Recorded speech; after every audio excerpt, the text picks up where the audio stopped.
गोपिका जीवनस्मरणं गोविन्दा गोविन्दा। शुक्लाम्बरधरं विष्णुं शशिवर्णं चतुर्भुजं प्रसन्नवदनं ध्यायेत् सर्वविघ्नोपशान्तये। श्रीकान्तो मातुलो यस्य जननी सर्वमङ्गला जनकः शङ्करो देवस्तं वन्दे कुञ्जराननम्। दोर्भिर्युक्ता चतुर्भिस्फटिकमणिमयी मक्षमालां दधाना हस्तेनैकेन पद्मं सितमपि च शुकं पुस्तकं चापरेण भासा कुन्देन्दुशङ्खस्फटिकमणिनिभा भासमाना समाना सा मे वाग्देवतेयं निवसतु वदने सर्वदा सुप्रसन्ना। जन्माद्यस्य यतोऽन्वयादितरतश्चार्थेष्वभिज्ञस्वराट् तेने ब्रह्महृदाय आदिकवये मुह्यन्ति यत्सूरयः। तेजोवारिमृदां यथा विनिमयो यत्र त्रिसर्गो मृषा धाम्ना स्वेन सदा निरस्तकुहकं सत्यं परं धीमहि। यं प्रव्रजन्तमनुपेतमपेतकृत्यं द्वैपायनो विरहकातर आजुहाव पुत्रेति तन्मयतया तरवोऽभिनेदुस्तं सर्वभूतहृदयं मुनिमानतोऽस्मि। नारायणं नमस्कृत्य नरं चैव नरोत्तमं देवीं सरस्वतीं व्यासं ततो जयमुदीरयेत्। श्रीगुरोश्चरणाम्भोजं यस्यां दिशि विराजते तस्यै दिशे नमस्कुर्मः कायेन वचसा धिया। हरे रामेति कृष्णेति नाम संकीर्तनं सदा लोकक्षेमाय कुर्वन्तं प्रेमिकं सद्गुरुं भजे। कलिकालोचितं धर्मं नाम संकीर्तनात्मकं निर्णेतुमवतीर्णन्तं प्रेमिकं सद्गुरुं भजे।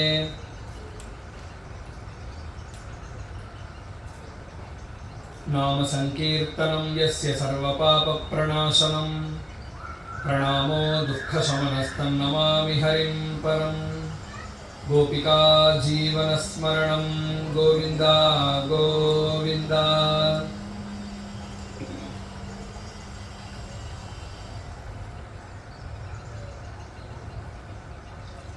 परम पवित्रமான இந்த புரட்டாசி மாசத்துல நமக்கு கிடைச்சிருக்கிற பாக்கியம் ஸ்ரீமத் பாகவதம் சொல்றதுக்கும் கேட்கறதுக்கும் கிடைச்சிருக்க எல்லாருக்கும் பாக்கியம். ஸ்ரீமத் பாகவதி வார்த்தா சுராணாமபி துர்லபா அப்படின்னு ஸ்ரீமத் பாகவத மகாத்மியத்தில் சொல்லும்பொழுது சொன்னார். இந்த பாகவதம் அப்படிங்கிறது கிடைக்கிறது ரொம்ப துர்லபம். நாம் எல்லாரும் பாக்யசாலிகள், நமக்கு இது கிடைச்சிருக்கு அப்படிங்கிறத ஞாபகப்படுத்திகிட்டே இருக்க ஸ்ரீமத் பாகவத மகாத்மியத்தில். அப்பேற்பட்ட இந்த ஸ்ரீமத் பாகவதம் பக்தி ஞான வைராக்கியத்தை கொடுக்கறதாக இருக்கு. பாகவதத்தை கேட்க கேட்க பக்தினால ஞானமும் வைராக்கியமும் ஏற்படுறது அப்படிங்கிறது தான் பாகவதத்தினுடைய பெருமை. பெரிய பெரிய பிரம்மசூத்திரங்கள்னாலையும் பகவத்கீதை முதலிய சாஸ்திரங்கள்னாலையும் பெரிய பெரிய விவேக சூடாமணி முதலிய பிரகரண கிரந்தங்கள்னாலையும் எப்பேற்பட்ட ஒரு பாவம் நமக்கு கிடைக்குமோ அந்த பாவத்தை அப்பேற்பட்ட ஒரு மனோலயத்தை சரித்திரங்கள்னாலேயே இந்த பாகவதம் கொடுக்கறது அப்படிங்கிறதுனால பாகவதத்தை வேதத்தினுடைய சாரம் அப்படின்னு சொல்றார் ஆரம்பத்திலேயே. அப்பேற்பட்ட இந்த பாகவதம் ஜன்மாத்யஸ்ய யதோன்வயாத். பகவத் தியானத்தோடு ஆரம்பிக்கிறது. பொதுவாக நம்மளுடைய தர்மத்தில், நம்மளுடைய ஹிந்து தர்மத்தில் எத்தனையோ புராணங்கள், எத்தனையோ வேதங்கள், எத்தனையோ கிரந்தங்கள்லாம் இருக்கு. எல்லா கிரந்தமே என்ன சொல்ல வருது? எத்தனையோ வேதங்கள், உபவேதங்கள், புராணங்கள், உபபுராணங்கள், மகாத்மியங்கள் எல்லாம் இருக்கு. எல்லாமா சேர்த்து ஒரு விஷயத்தை சொல்ல வருது. என்ன அப்படின்னு ஒரே வார்த்தையில சொல்ல முடியுமா அப்படின்னு கேட்டா அதற்கு பதிலாக ஒரு ஸ்லோகம் அமையிறது. சத்யம் சத்யம் புனഃசத்யம் உத்ருத்ய புஜமுச்யதே வேதாத் சாஸ்திரம் பரம் நாஸ்தி நதைவம் கேசவாத் பரம் ஆலோட்ய சர்வசாஸ்திராணி விசாரியச்ச புனః புனः இதமேகம் சுநிஷ்பன்னம் அப்படின்னு எல்லா வேதங்களையும் விபாகம் பண்ண வேதவியாசர், எல்லா புராணங்களும், நாம் இன்னைக்கு சைவமாக இருக்கட்டும், வைஷ்ணவமாக இருக்கட்டும், சாக்தமோ, எந்த தெய்வங்களை நாம் உபாசனை பண்ணாலும் சரி, எந்த ஊருக்கு நாம் போனாலும், வெங்கடாச்சலமாக இருக்கட்டும், அருணாச்சலம், எந்த க்ஷேத்திரத்துக்கு நாம் போனாலும் அந்த க்ஷேத்திரத்தினுடைய மகிமையும், அந்த ஸ்தல புராணத்தையும், அந்த நதியினுடைய மகாத்மியம் எல்லாத்தையும் சொன்னது வியாசர் தான் புராணங்களில். அந்த வியாசர் ஒரு வார்த்தை சொல்கிறார் கடைசியாக சொல்லும் பொழுது, ஆலோட்ய சர்வசாஸ்திராணி, எல்லா சாஸ்திரங்களையும் நன்னா அடி வரைக்கும் போய் அலசி பார்த்தாச்சு. ஆலோட்ய சர்வசாஸ்திராணி, நன்ன விசாரமும் பண்ணியாச்சு. விசாரியச்ச புனః புனः, திரும்ப திரும்ப அலசி ஆராய்ஞ்சு பார்த்ததுல என்ன தெரிய வருது? அத்தனை வேதங்களும், அத்தனை புராணங்களும், அத்தனை வரலாறுகளும் நமக்கு எதை சொல்லி கொடுக்கறது அப்படின்னா, இதமேகம் சுநிஷ்பன்னம், ஒரே விஷயத்த நம்மளால தெரிஞ்சுக்க முடியறது அத்தனை வேதங்கள்ல இருந்தும். தியேயோ நாராயண சதா, பகவானை தியானம் பண்ணணும் அப்படிங்கிறது தான் கொண்டு முடிக்கிறது. அத்தனை வேதங்களும், அத்தனை தர்மங்களும், நாம பண்ணக்கூடிய அனுஷ்டானங்களோ, நாம பண்ணக்கூடிய கடமைகள் என்ன உண்டோ எல்லாத்துக்குமே பலனாக நம்ம மனசு பக்குவம் அடைகிறது. பக்குவம் அடைஞ்ச மனசுல எந்த விதமான சஞ்சலமும் இல்லாம பகவானை தியானம் பண்ண முடிகிறது. அப்போ பகவானை தியானம் பண்றதுக்காகத்தான் இத்தனை வேதங்களும், புராணங்களும், சாஸ்திரங்களும், இத்தனை சம்பிரதாயங்கள், இத்தனை ஆச்சாரம், இத்தனை தர்மங்கள் எல்லாமே நாம பண்றது, கடைபிடிக்கிறது எல்லாமே மனசு பக்குவம் அடைஞ்சதற்கு அப்புறம் நம்மளுடைய மனசு ஒருநிலைப்பட்டு பகவானையே தியானம் பண்றதற்காகத்தான் அப்படின்னு ஒரு ஸ்லோகம் மகாபாரதத்துல வருது.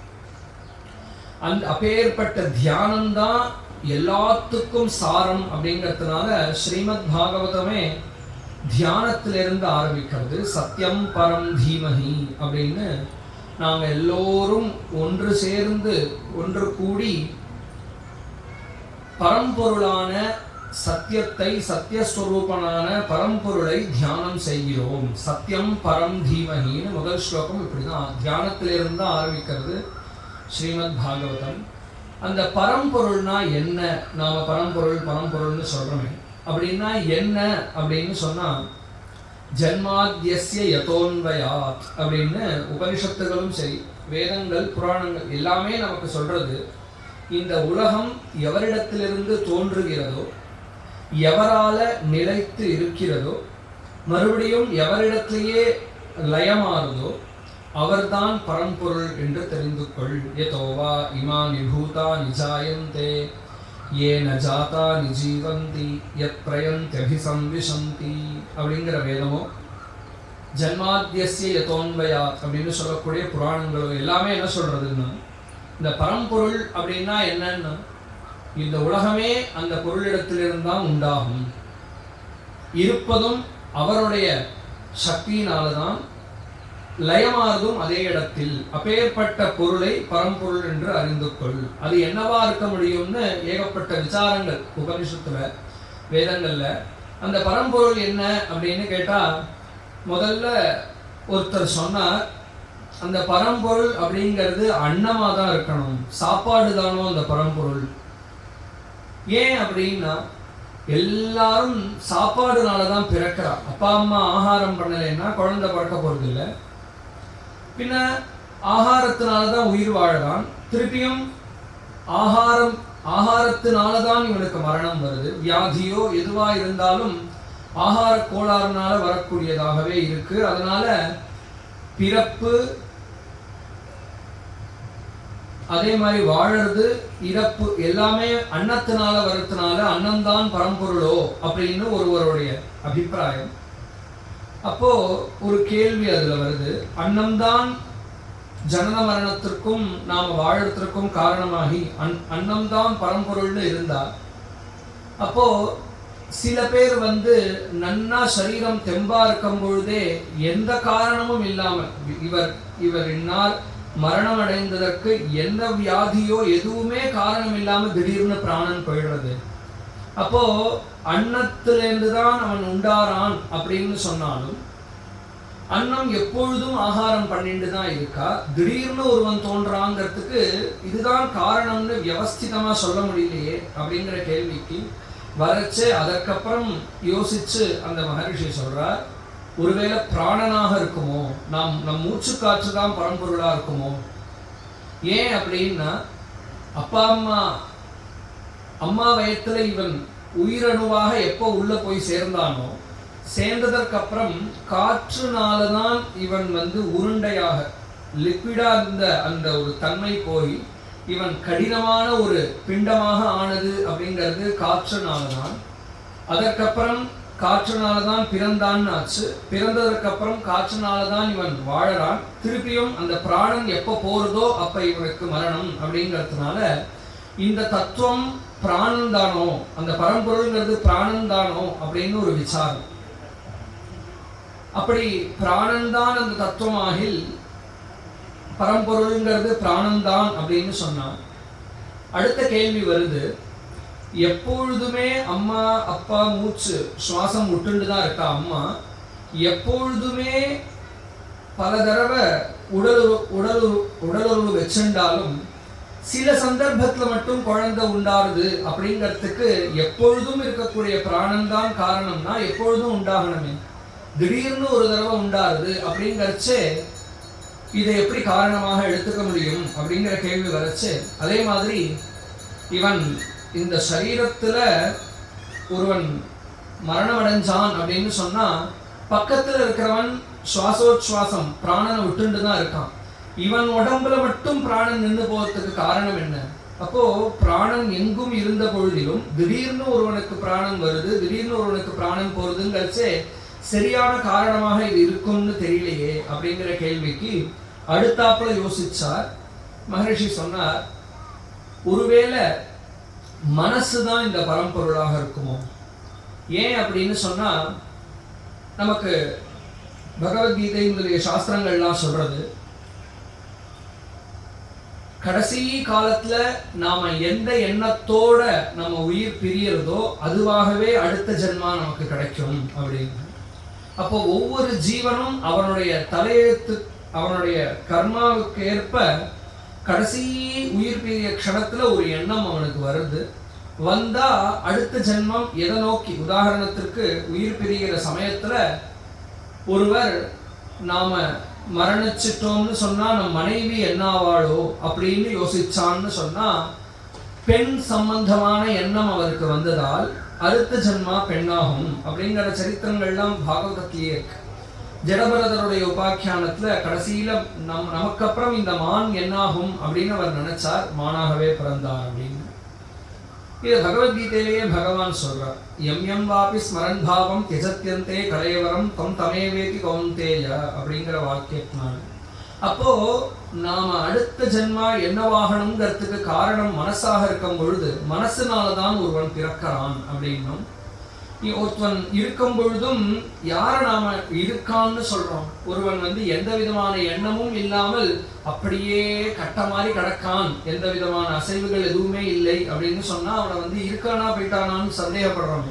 அப்போ எவன் ஒருவன் இந்த இயங்கின் இருக்கானோ அவனை தானே இருக்கான்னு சொல்றோம். அப்ப மனசுனாலதான் ஒருவன் இருக்கான்னு நாம புரிஞ்சுக்கிறோம். திரும்பியும் இப்ப சொன்ன மாதிரி எப்போ மனசு இந்த உடலை விட்டு இன்னொரு உடலுக்கு போகணும் அப்படிங்கிற எண்ணம் மனசுல வருதோ அப்ப இந்த சரீரம் பிரிஞ்சிடுறது. அப்போ மனசுதான் அந்த பொருளாக இருக்கணுமோ அப்படிங்கிற ஒரு கேள்வி. அதற்கு மேல பதில் சொல்றது வேதம். அப்படியா இருக்கும் பட்சத்தில் மனசுல கடைசி காலத்துல எந்த எண்ணம் வேணா வரலாமே, இந்த எண்ணம் தான் வரணும்னு அந்த பிறவிதான் எடுக்கணுங்கிறதுக்கு என்ன காரணம் இருக்க முடியும்? அதே மாதிரி இருக்கும் பொழுதும் தூங்குற காலத்துல மனசு இல்லாமலும் இருந்துட்டு தானே இருக்கான் ஜீவன். இந்த மாதிரிலாம் பார்க்கும் பொழுது மனசுதான் அதற்கு காரணம் அப்படிங்கிறத ஏத்துக்க முடியலையே அப்படின்னா அடுத்தாப்புல பதில் கிடைக்கிறது, கர்மாதான் இதற்கு காரணமோ அப்படின்னு. ஏன் அப்படின்னா இவனுக்கு அடுத்த ஜென்மா என்னவா வரணும் அப்படிங்கிறது இவன் தலையெழுத்து இருக்கோ கர்மா, அந்த எண்ணம் மனசுல தோன்றுகிறது கடைசி காலத்துல. அதனால அவனுக்கு ஜென்மம்.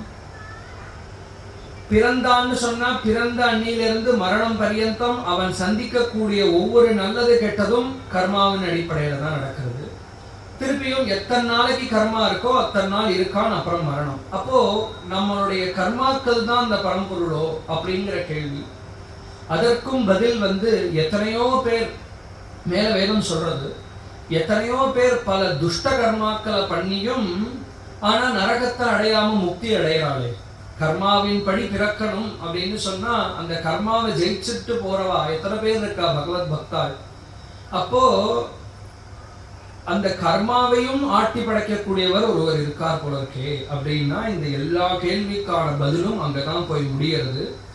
அந்த கர்மாவும் எவரால் ஏற்படுத்தப்பட்டதோ அந்த கர்மாவையும் எவர் நினைத்தால் போக்க முடியுமோ அப்பேற்பட்ட ஈஸ்வரன் தான் இந்த பரம்பொருள். அவரிடத்திலிருந்து தான் இந்த ஜெகத்து சிருஷ்டியாகுது.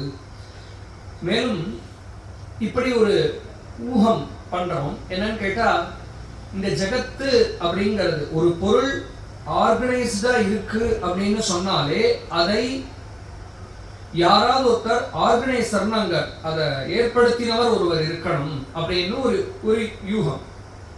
அதே மாதிரி ஒரு பொருள் தோன்றியது அப்படின்னு சொன்னா அதை உற்பத்தி பண்ணவர் அப்படிங்கிறது நிச்சயம் இருக்கணும் அப்படிங்கிறது உலக நியதி. இப்போ இங்க ஒரு சப்தாகம் நடக்கிறது அப்படின்னு சொன்னா இதற்கு தேவையான மேடை, இதற்கு இத்தனை பேர் உட்கார்றதுக்கான அமைப்பு, வெளிச்சம், இது எல்லாமே அதுவா வந்தது அப்படின்னு ஏற்க முடியுமோ? அதுவா ஒரு பொருள் அப்படியே வருமோ? நிச்சயமா ஒரு அமைப்பு அப்படிங்கிறது உலகத்துல இருக்குன்னாலே அந்த அமைப்புங்கிறது ஜடம் தானா அமைஞ்சுக்காது. ஒரு சைத்தன்யம், ஒரு உயிருள்ளவர் ஒருவர் அதை அமைத்தால்தான் உண்டு. இது உலக நியதி. அதே மாதிரி ஒரு பானை அப்படிங்கிறது உண்டாகிறதுன்னு சொன்னா அந்த பானையை உண்டாக்குவதற்கு ஒருவர் நிச்சயம் தேவை. இந்த மாதிரி உலகத்தை பார்த்தோம் அப்படின்னு சொன்னா எவ்வளவோ கிரகங்கள், எவ்வளவோ நட்சத்திரங்கள் வானத்துல. ஆனா ஒண்ணுத்துக்கு ஒண்ணு மோதிக்காம, ஒண்ணுத்துக்கு ஒண்ணும் தன்னுடைய அளவை விட்டு கொஞ்சம் கூட அண்ணண்ட நகராம அதனுடைய வழியில கரெக்டா போயிட்டு இருக்கு. சூரியன் கொஞ்சம் நகர்ந்தா என்ன ஆகும்? மிச்ச கிரகங்கள்லாம். பூமி கொஞ்சம் நகர்ந்து போயிட்டா பக்கத்து கிரகத்தினுடைய ஈர்ப்புக்கு அந்த பக்கம் போயிடலாம். அந்தந்த அமைப்பா இருக்கு வானத்துல. பூமியிலன்னு எடுத்துட்டாலும் சமுத்திரம் பூமியை காட்டிலும் 3 மடங்கு அதிகம் ஜலம் இருக்கு இந்த பூமியில. மண்ணை காட்டிலும் 3 மடங்கு ஜலம் அதிகமா இருந்த பொழுதிலும் அந்த ஜலம் எவ்வளவு பொங்கி பொங்கி பெருசா வந்தாலும் ஒரு அளவோட நின்று திரும்பி போயிடுறது. அமைப்பா அந்த மண்ணை பூமியை விழுங்காம அந்த ஜலம் சுத்தி இருக்கு. இதெல்லாம் பார்க்கறச்சே இந்த யூகத்தின் அடிப்படையில இந்த அமைப்பு உலகத்துல எப்ப இருக்கோ அந்த அமைப்புங்கிறது தானா ஏற்படாது. இது நிச்சயமா ஒருவர் அமைத்திருக்க வேண்டும். அந்த ஒருவரைத்தான் பரம்பொருள் என்று சாஸ்திரங்கள் சொல்றது. ஜன்மாத்யஸ்ய யதோன்வயாத் அப்படின்னு இந்த விஷயத்தையே ஆரம்பிக்கிறது பாகவதம். அர்த்தேஷு அபிஞா, அந்த ஒருவர் அப்படிங்கிறவர் ஜடவஸ்துவா இருக்க முடியாது. நம்மளுடைய இந்து மதங்கள்லயே பல மதங்கள் இருந்திருக்கு. அந்த மதங்கள் எல்லாம் வைசேஷிகம், பௌத்தம் முதலிய மதங்கள். வைசேஷிக மதம் இந்து மதத்துல சேர்ந்தது. பௌத்தம் முதலிய மதங்கள் பிற மதங்கள்லாம் இருக்கு. அவரவர் உலகம் உண்டாவதற்கு என்ன காரணம் அப்படிங்கிறது பல காரணங்கள் சொல்லியிருக்காங்க. ஒருவர் திடீர்னு 2 அணுக்கள் ஒன்று சேர்ந்து, இப்படி ஒவ்வொரு அணுக்களா ஒன்று சேர்ந்து பூமி உண்டாயிற்று அப்படின்னு வைசேஷிகர்கள் சொல்றாங்க. சில பேர் ஆகாசத்திலேருந்து அப்படியே பூமி உண்டாச்சு, உலகம் உண்டாவதற்கு எதுவுமே காரணம் இல்லை அப்படின்னு சூன்யவாதம்னு பௌத்தர்கள்லாம் சொல்றாங்க. இந்த மாதிரி மீமாம்சகர்கள்லாம் கர்மாவனாலதான் ஜகத்து சிருஷ்டி ஏற்பட்டதுன்னு சொல்றாங்க. ஆனா நமக்கு வேதம், புராணம், பாகவதம் என்ன சொல்றது அப்படின்னு கேட்டா, அந்த ஒருவர் ஜடப்பொருள் இல்லை, திடீர்னு உண்டாயிட்டு இருக்கு. இப்ப நம்ம சொன்ன மாதிரிதான், இங்க இருக்கக்கூடிய அமைப்பும் இங்க இருக்கக்கூடிய ஏற்பாடும் திடீர்னு உண்டாயிடுத்துன்னு சொன்னா அது எவ்வளவு பரிகாசத்திற்கு ஒரே விஷயமோ, அதே மாதிரி பெயர்பட்ட அமைப்புடைய இந்த ஜகத்து எவ்வளோ ஆச்சரியமானது. ஒரு பார்டர் தான் வித்தியாசம் இருக்கு இந்த நாட்டுக்கும் அடுத்த மாநிலத்துக்கும், இந்த மாநிலத்துக்கும் அடுத்த மாநிலத்துக்கும். ஆனா அவள்கிட்ட ஒரு வார்த்தை பேசாட்டி கூட அவளை பார்த்தாலே இவா தெலுங்காள், இவா மலையாளத்துக்காரான்னு அவளை பார்த்தாலே தெரியுது. எத்தனை கோடி பேர் இருந்தாலும் அந்த அந்த வித்தியாசம் எப்படி தெரிகிறது? விதவிதமான ஆச்சரியமான சிருஷ்டி. தமிழ்நாட்டுல இருக்கக்கூடியவாளை பார்த்தா அந்த எண்ணம் வரமாட்டேங்கிறது, இவர் தமிழர் அப்படின்னு பார்த்தா தெரியுது. பேச வாயே திறக்க வேண்டாம். அவளுடைய சரீரத்தை பார்த்தாலே, அவளுடைய முகத்தை பார்த்தாலே, அவளுடைய ஒரு நடவுடை பாவனையை பார்த்தாலே தெரியுது இவார் இன்னார் அப்படின்னு. அவ்வளோ அமைப்பா அமைஞ்சிருக்கு இல்லையா இந்த பூமி. இந்த அமைப்பு இவ்வளோ டீடைல்டான அமைப்பு இருக்கும் பொழுது எப்படி இது திடீர்னு உண்டாயிடுத்து, அதுவா நடந்ததுன்னு எப்படி சொல்ல முடியும்? அதனால நிச்சயமா இந்த ஜெகத்தை இப்படித்தான் சிருஷ்டி பண்ணணும், இந்த ஜெகத்தை இப்படிதான் நடக்கணும், இந்த ஜெகத்தை இப்படிதான் கொண்டு செல்ல வேண்டும்ங்கிற அறிவு உடைய ஒருவர் இருக்கார். அர்த்தேஷு அபிஜ்ஞா. அது ஏதோ திடீர்னு உண்டாயிற்றுன்னு இல்லை, இந்த சர்வ ஜெகத்தையும் எப்படி வழி நடத்த வேண்டும்ங்கிற பிளான் உடைய ஒருவர் இருக்கார். அர்த்தேஷு அபிஜ்ஞா. பின் அவர் எப்பேற்பட்டவர் அப்படின்னு கேட்டா, ஸ்வராட், ஸ்வச்சந்தமா இருக்கார். அவர் எதற்குமே கட்டுப்படாதவர், சுதந்திரமா இருக்கக்கூடியவர். ஸ்வராட் அப்பேற்பட்ட அவர் வேதங்களையும் இப்பேற்பட்ட பக்தி ஞான வைராக்கியம் முதலிய விஷயங்களையும் இந்த உலகத்திற்கு எடுத்து சொன்னார். சிருஷ்டியானதற்கு அப்புறமா இந்த ஜனங்கள் எல்லாம் கரையேறணுங்கிறதுக்காக வேதங்களையும் புராணங்களையும் சம்பிரதாயங்களையும் தர்மங்களையும் எடுத்து சொன்னார். தேனே பிரம்ம ஹிருதாய ஆதி கவையே முஹ்யந்தி யத் சூரயா. மேலும் சொல்றார், அந்த பரம்பொருள் எப்பேற்பட்டது அப்படின்னு கேட்டா, தேஜோ வாரி மிருதாம் யதா வினிமயா எத்திர திரிசர்கோ அமிர்ஷா. இந்த பஞ்சபூதங்களும் எதை ஆதாரமாக கொண்டு இருக்கின்றனவோ, இந்த சர்வ ஜகத்தும் எவருடைய ஆதாரத்தின் பேர், எவர் இந்த சர்வ ஜகத்தையும் எவர் தாங்குவதால் இந்த ஜகத்து நமக்கு தெரியறதோ, அப்பேற்பட்ட அந்த பரஞ்சோதியை தாம்னா ஸ்வேன சதா நிரஸ்த குஹகம், அப்பேற்பட்ட பரம்பொருளை நாங்கள் எல்லோரும் சேர்ந்து தியானம் செய்கிறோம் அப்படின்னு முதல் ஸ்லோகத்துக்கு அர்த்தம் சத்தியம் பரம் தீமஹி. இவ்வளோ பரம்பொருள் அப்படிங்கிறதும் நம்மளுடைய மனசுக்கு எட்டாத விஷயமா இருக்கே, சிந்தனை பண்ணி பார்க்க முடியலையே, எப்படி அப்படி ஒரு பொருள் இருக்க முடியும்? ஏன் அப்படின்னு கேட்டா, நம்ம மனசுக்கு சக்தி ரொம்ப பரிமிதமான சக்தி. நம்ம மனசால நம்ம ஒரு தடவை கேள்விப்படாத, பார்க்காத, உணராத ஒரு விஷயத்தை நம்மளால அதை இமேஜின் பண்ணவே முடியாது. நம்ம மனசுனால அதை நினைச்சு கற்பனை பண்ணவே முடியாது. நம்ம மனசனுடைய சக்தியே எவ்வளோ விஷயங்களை உள்வாங்கி இருக்கோ அதை வச்சு நமக்கு ஒரு விஷயத்தை காமிச்சு கொடுக்கவே தவிர, இந்த மனசு உணராத ஒரு விஷயத்தை மனசால காமிக்க முடியாது. நமக்கு அதுக்கு எடுத்துக்காட்டா பார்க்கணும்னு சொன்னா, நாம எல்லோரும் காற்று, நம்ம ஃபேன் ஓடுறது, நம்ம காத்து வீசுறது, நமக்கு அது தெரியறது. காற்று எப்படி இருக்கும் அப்படின்னு கேட்டா நம்மளால அதை சொல்ல முடியுமோ? காற்றை நினைத்து பார் அப்படின்னு சொன்னா நினைத்து பார்க்க முடியுமோ? ஏன் அப்படின்னா காற்றுக்கு ஒரு உருவம் இல்லை, உருவம் இல்லாத பொருளை மனதால் நினைத்து பார்க்க முடியாது. பகவான் வரைக்கும் போக வேண்டாம், பரம்பொருள் அப்படின்னு ஒண்ணு அப்படின்னு சொன்னா நம்மளால நினைச்சு பார்க்கவே முடியாது. ஏன் அப்படின்னா உருவம் இல்லாத நாம அனுபவிக்கக்கூடிய காற்றையே நம்மளால நினைச்சு பார்க்க முடியாது. நம்ம வேணா அப்படியே கண்ணை மூடலாம், பெரிய சுழல் காற்று வரா மாதிரி நினைச்சு பார்க்கலாம். ஆனா நாம அங்கேயும் நினைச்சு பார்க்கறது அந்த காற்றுல வரக்கூடிய புழுதிகளை தானே தவிர காற்றை நினைச்சு பார்க்கவே முடியாது. இதே மாதிரி ஆகாசம், நம்ம எல்லோரும் ஸ்பேஸ்னு ஒண்ணு இருக்கு, அது இருக்கிறதுனாலதான் சப்தம் வருது அப்படிங்கிறத உணர்றோம்.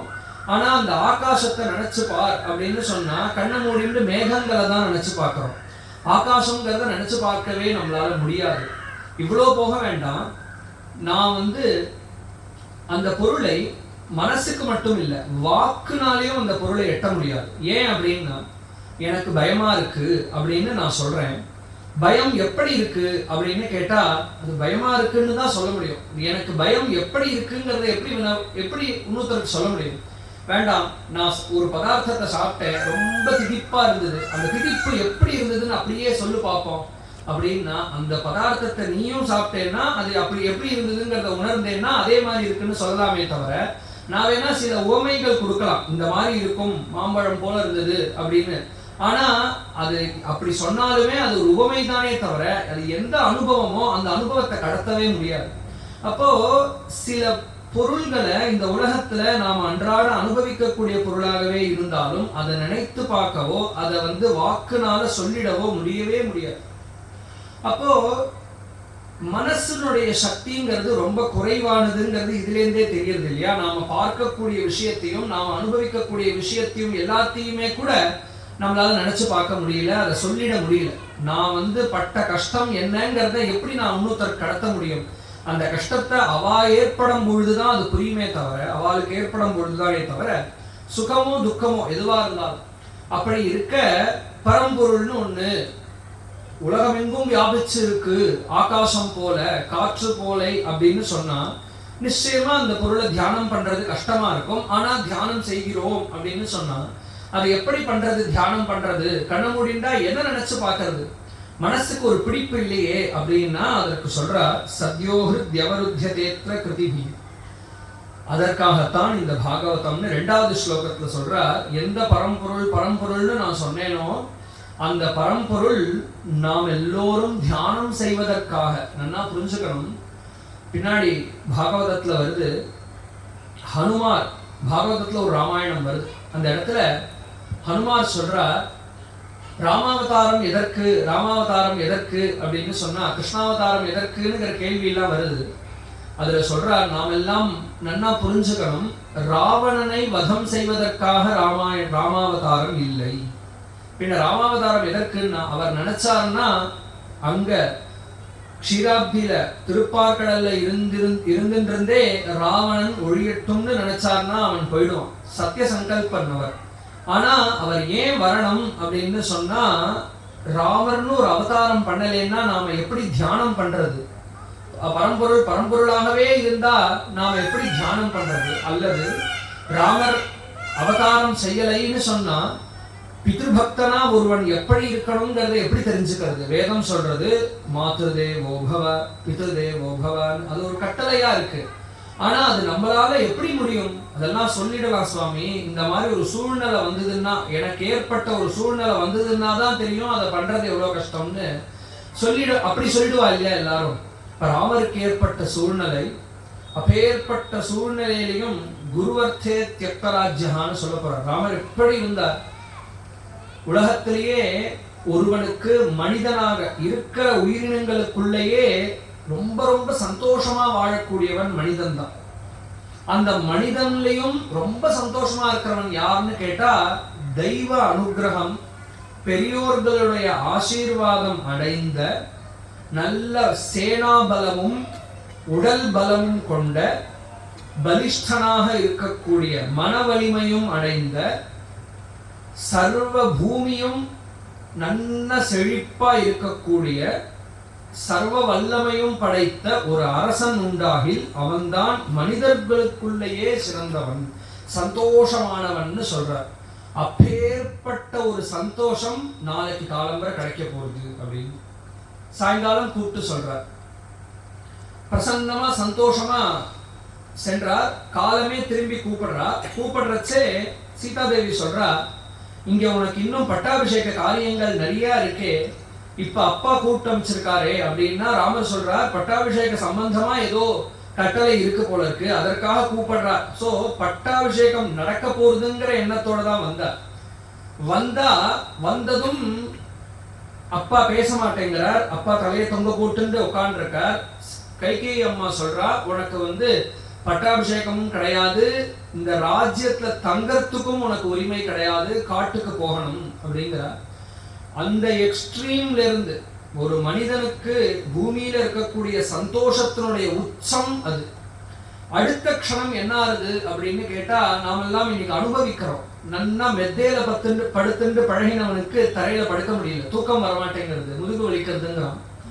ஃபேன் நன்னா ஃபேன்ல படுத்துட்டவன் ஃபேன் இல்லைன்னா தூக்கம் வரல, ஏசியில படுத்துட்டவனுக்கு வரல, நன்னா வாய்க்கு ருசியா சாப்பிட்டவனுக்கு கொஞ்சம் உப்புகாரம் சரியா இல்லைன்னா கோபம் வருது, சாப்பிட முடியல, இறங்க மாட்டேங்கிறது.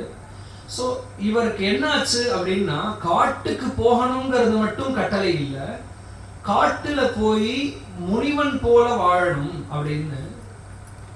அப்போ அங்கேருந்து வந்தா மெத்தையில முதல் நாள் ராத்திரி படுத்துட்டு இருந்தவர் மறுநாள் புல்லு மேல படுத்துக்கிறார். இங்கேயும் அங்கேயும் திரும்பிண்டா உடம்பு கீறது. இத்தனையும் வர்ணிக்கிறார் ராமாயணத்துல.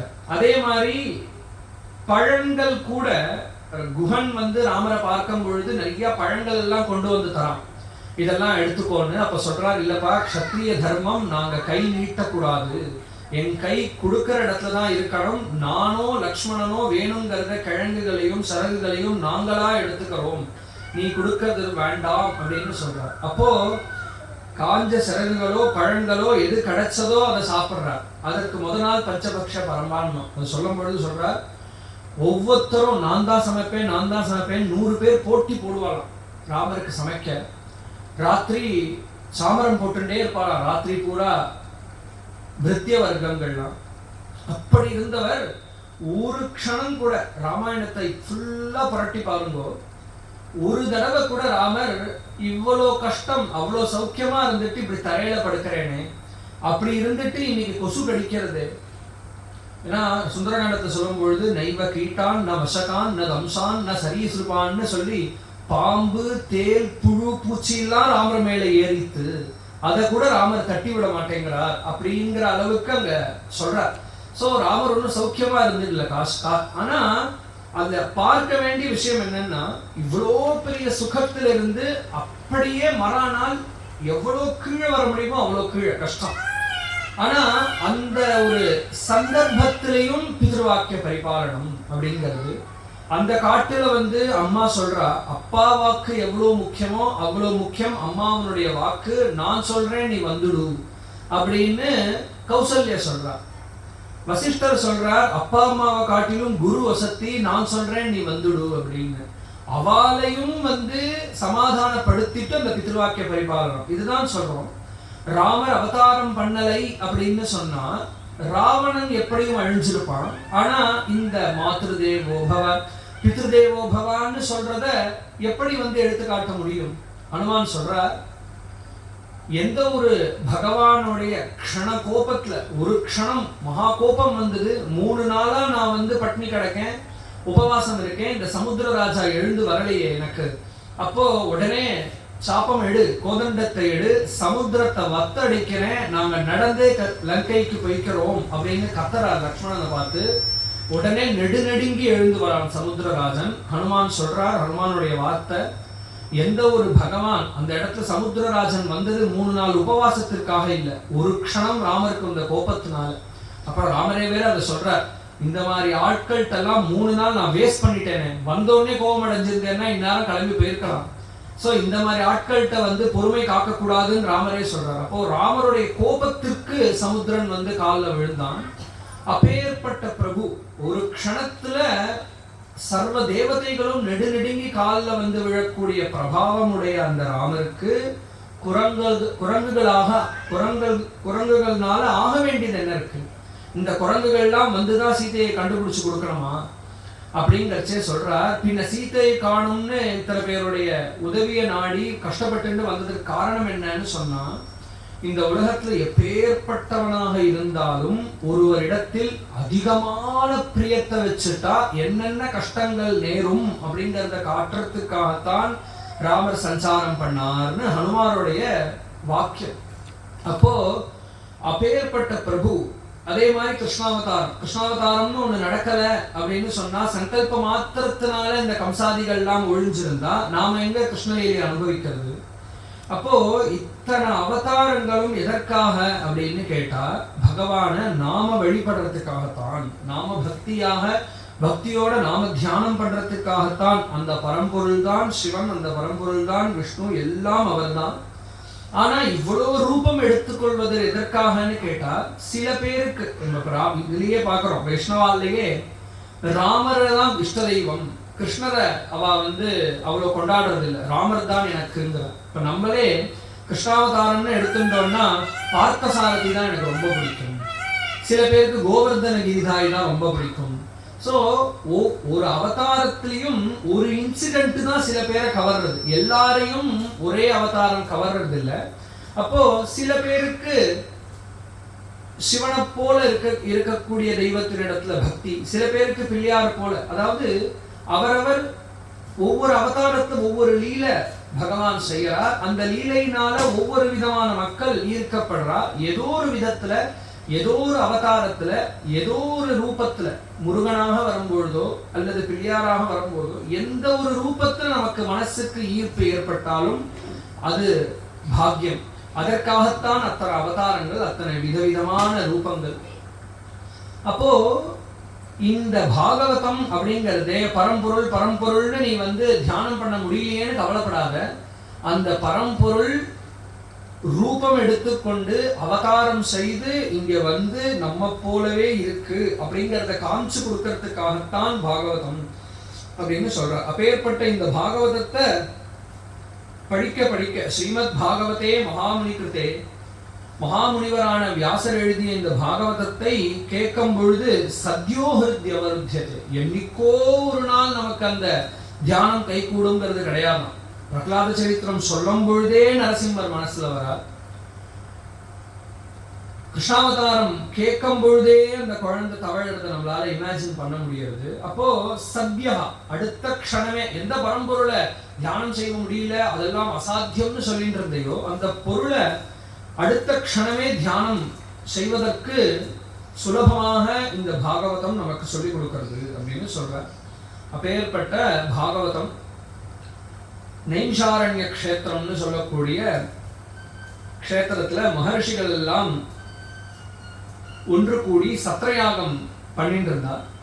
அந்த சத்ரயாகம் சொல்லும் பொழுது, அந்த காலத்துலலாம் இன்னைக்குமே கும்பாபிஷேகம் முதலிய பெரிய பெரிய மகோத்சவங்கள் நடக்கும் பொழுது எங்கெங்கெல்லாம் கர்ம விராமம், அந்த வேள்விகளோ அந்த பூஜைகளோ, அந்த 2 கால 4 கால பூஜைகளுக்கு நடுவுல எப்பப்பெல்லாம் அவகாசம் கிடைக்கிறதோ அப்பெல்லாம் ஒரு நாம சங்கீர்த்தனம், அப்பெல்லாம் ஒரு சத்சங்கம் அப்படிங்கிறது வைக்கிறது எப்படி இன்னைக்கும் வழக்கத்துல இருக்கோ, அந்த மாதிரி சத்ரயாகம் முதலிய பெரிய பெரிய யாகங்கள் எல்லாம் ஜனங்கள் ஒன்று கூறும் போது, மகோத்சவங்கள்லாம் நடக்கும் பொழுது அதற்கு நடுவுல தான் அத்தனை புராணங்கள், அத்தனை வரலாறுகள் எல்லாம், மகாத்மியங்கள், க்ஷேத்திர மகாத்மியம் எல்லாமே அங்கதான் அரங்கேற்றம் நடந்தது. அப்படி ஒரு சத்ரயாகம் செய்யும் பொழுது மகர்ஷிகள் எல்லாம், சூதர்னு சொல்லக்கூடிய ஒரு பௌராணிகர், அவருக்கு ஒரு ஆசனம் கொடுத்து அவரிடத்துல பிரார்த்தனை பண்ணிக்கிறார். கலியுகம் ஆரம்பிச்சிருக்கு. பாகவதம் முதல்ல பரீட்சித்துக்கு சுகாச்சாரியால் சொல்லும் பொழுது கலி முடிஞ்சு 30 வருஷம் ஆயிருந்தது. அதற்கப்புறம்தான் சூதர் எல்லாருமே சொல்றார். இப்போ கலியுகம் ஆரம்பிச்சு ஏறக்குறைய 100-150 வருஷம் ஆயிருக்கு.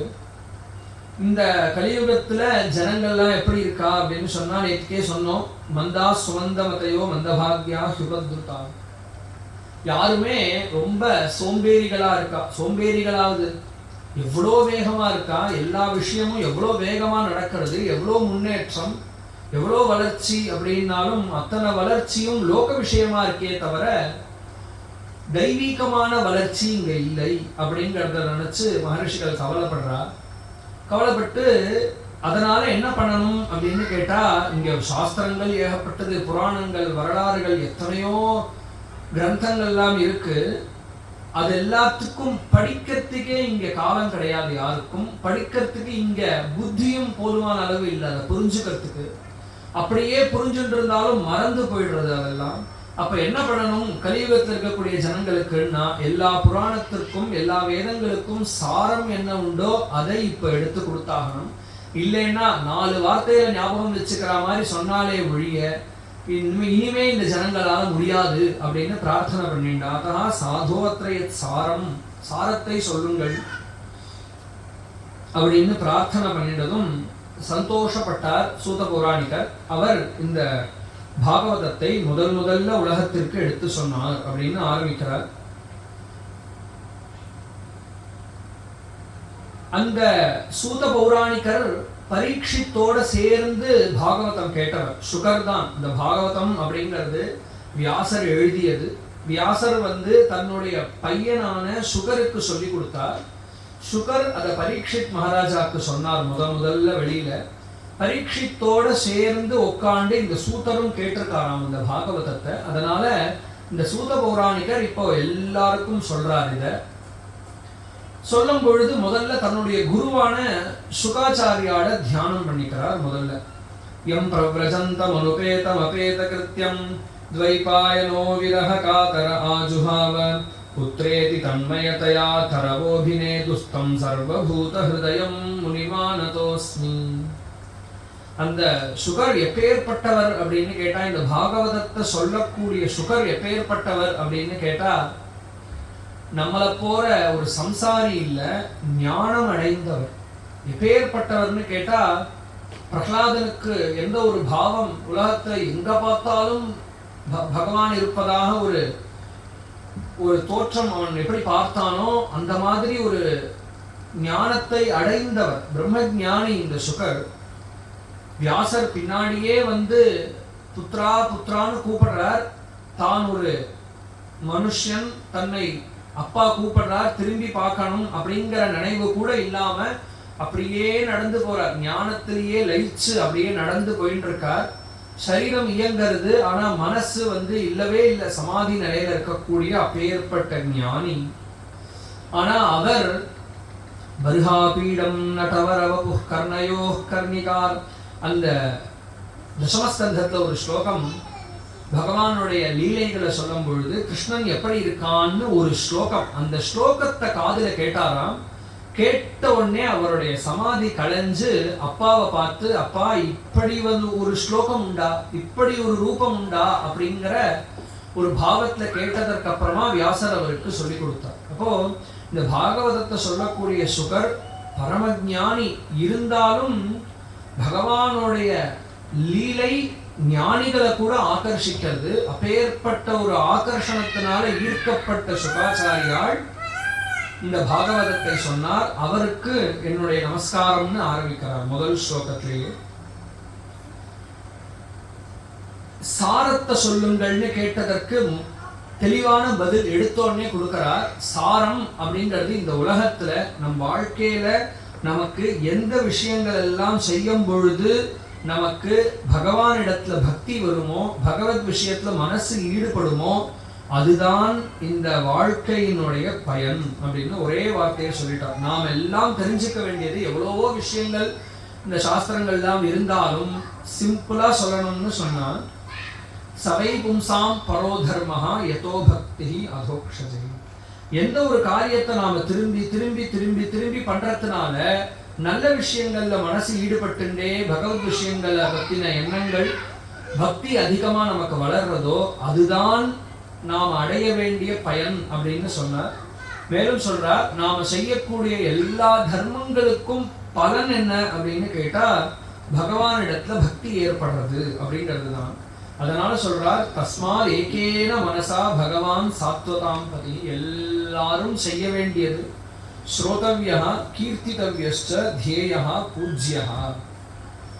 நம் வாழ்க்கையில அனவரதமும் நாம ஸ்ரோதவ்யா, பகவத் விஷயத்தையே கேட்டுன்னு இருக்கணும், நல்ல விஷயங்களையே கேட்கணும், தேவையில்லாத பேச்சு. ஏன்னா எத்தனையோ ஜனங்கள் மனிதனாக பிறந்துமே ஏன்னு சொன்னா, ஒரு பசுமாடோ ஒரு நாயோ பன்றியோ இருந்ததுன்னா அது காதுல நீங்க எவ்வளோ ஓதினாலும் எவ்வளோ உபதேசங்கள் பண்ணாலும் எதுவுமே புரியாததற்கு, எதுவுமே பலனை கொடுக்காததற்கு.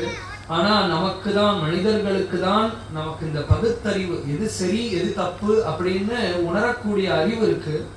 நம்மள்கிட்ட வந்து சொன்னாதான் நமக்கு அது புரியும். அந்த மனிதர்களுக்குள்ளேயும் பேச முடியாம எத்தனையோ பேர் இருக்காளே, வாய் பேச்சே வரல. ஒரு சிவா, ஒரு ராமா, ஒரு கிருஷ்ணான்னு வாயால சொல்ல முடியாதவா எத்தனை பேர் இருக்கா. நம்ம எவ்வளவு பாக்கியசாலிகள், நன்னா வாய் பேச வருது. அப்படி பேசக்கூடிய இந்த வாயை போய் இவன் அப்படி பண்ணிட்டான், அவன் சரியில்லை, இவன் சரியில்லைன்னு உபயோகப்படுத்துவா. இன்னும் எத்தனை நாளைக்கு இந்த வாக்கு பேச சக்தி நமக்கு இருக்குமோ தெரியாது. பேச்சு வராம போயிடலாம், வாய் குழைய ஆரம்பிச்சிடலாம், என்ன வேணா ஆகலாம். அடுத்த க்ஷணம் இருக்கும் பொழுதே சொல்லி வச்சிடணும். நன்னா இருக்கும் பொழுதே அந்த வாக்க பகவத் விஷயத்துல உபயோகப்படுத்தணும். காதையும் நல்ல விஷயங்களை கேட்கணும். இதே பிரச்சனைகள், இதே தகராறுகள், இதே வம்புகள் எல்லாருக்கும் இருக்கதான் இருக்கு. ஆனா அதையே கேட்டுட்டு இருந்தா அப்புறம் இந்த காதுன்னு ஒண்ணு இருக்கிறது. ஒரு மாடுக்கு ஒரு விஷயம் சொன்னா புரியல, உனக்கு புரியறது, ரெண்டுத்துக்கும் என்ன வித்தியாசம்? நீ இதையும் வந்து லோக விஷயத்துக்கு தான் உபயோகப்படுத்திட்டு இருப்பேன்னு சொன்னா இது உனக்கு இருக்கிறதே பயன் இல்லாம இருக்கு, வியர்த்தமா போறது. அதனால பகவத் விஷயத்தையே கேட்கணும், பகவத் விஷயத்தையே சொல்லணும். எப்பொழுதும் தியானம். நமக்கு தானே நினைச்சு பார்க்கறது அப்படிங்கிற ஒரு சக்தி இருக்கு. ஒரு நாயோ ஒரு பன்னியாலேயோ வாழ்க்கையில நடந்ததெல்லாம் ரீகால் பண்ண முடியுமோ? பண்ண முடியாது.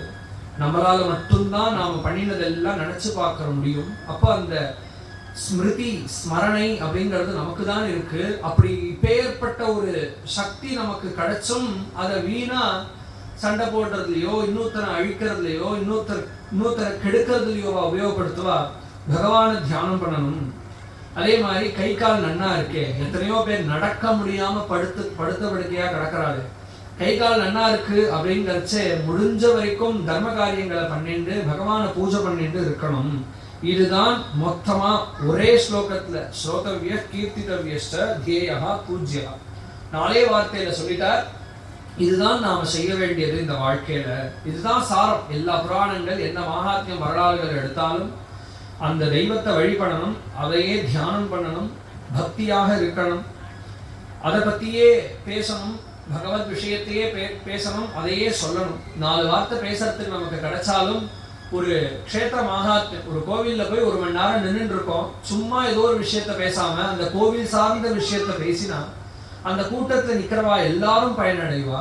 நாமும் அந்த விஷயம் மறக்காம இருக்கோம். இன்னைக்கோ ஒரு நாள் தெரிஞ்சுட்டோம், ஒரு தடவை சொல்லி காமிச்சோம்னு சொன்னா நமக்கும் அந்த விஷயம் மறக்காதுங்கிற மாதிரி சமயத்தை கொண்டு போகணும் அப்படின்னு சொன்னார். அப்பேற்பட்ட இந்த பாக்கியம் எப்படி கிடைக்கும் அப்படின்னு கேட்டா, சியான்மகத் சேவையா விப்ராக புண்ணிய தீர்த்த நிஷேவனா. அதனாலதான் நம் முன்னோர்கள் எல்லாரும் நிறைய கோவிலுக்கு போறது, நிறைய நதிகள்ல ஸ்நானம் பண்றது, நிறைய சத்சங்கத்துக்கு போறது. பெரியோர்கள் மகான்கள் தான் இருந்தா, ஆத்துல பெரியவாளா இருந்தா அவளெல்லாம் நமஸ்காரம் பண்ணிட்டே இருக்கிறதுங்கிறத நமக்கு எதற்காக சொல்லி கொடுத்துருக்கான்னு கேட்டா, மகத் சேவையா, மகான்களை சேவை பண்றதுனாலையும், அப்பா அம்மாவுக்கு சுசுரூஷ பண்றதுனாலையும், தர்மப்படி நாம வாழறதுனாலையும், நிறைய தீர்த்த கஷேத்திரங்களுக்கெல்லாம் போறதுனாலையும் நமக்கு கிடைக்கிறது என்னன்னு கேட்டா, இப்ப சொன்னமே சத்சங்கம், பகவத் விஷயத்தை கேட்கவும் பேசவும். எத்தனையோ பேர் இருக்காளே, எவ்வளோ ஃபோர்ஸ் பண்ணா கூட அவளுக்கு வந்து இது என்னதான் சொல்லி கொடுத்தாலும் அவளுக்கு புரிய மாட்டேங்கிறது, கேட்க மாட்டேங்கிறா, அவ இருக்கிற மாதிரி தான் இருக்கா. அப்போ ஏதோ ஒரு புண்ணியம் தேவைப்படுறது. அதனால நீ பண்ணிட்டு இருக்க, அதனாலதான் இப்படி ஒரு ஆச்சாரம்.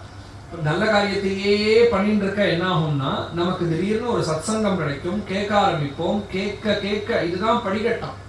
இப்படியே தர்மப்படி வாழ வாழ முதல்ல நமக்கு வந்து சத்சங்கம் கிடைக்கும்.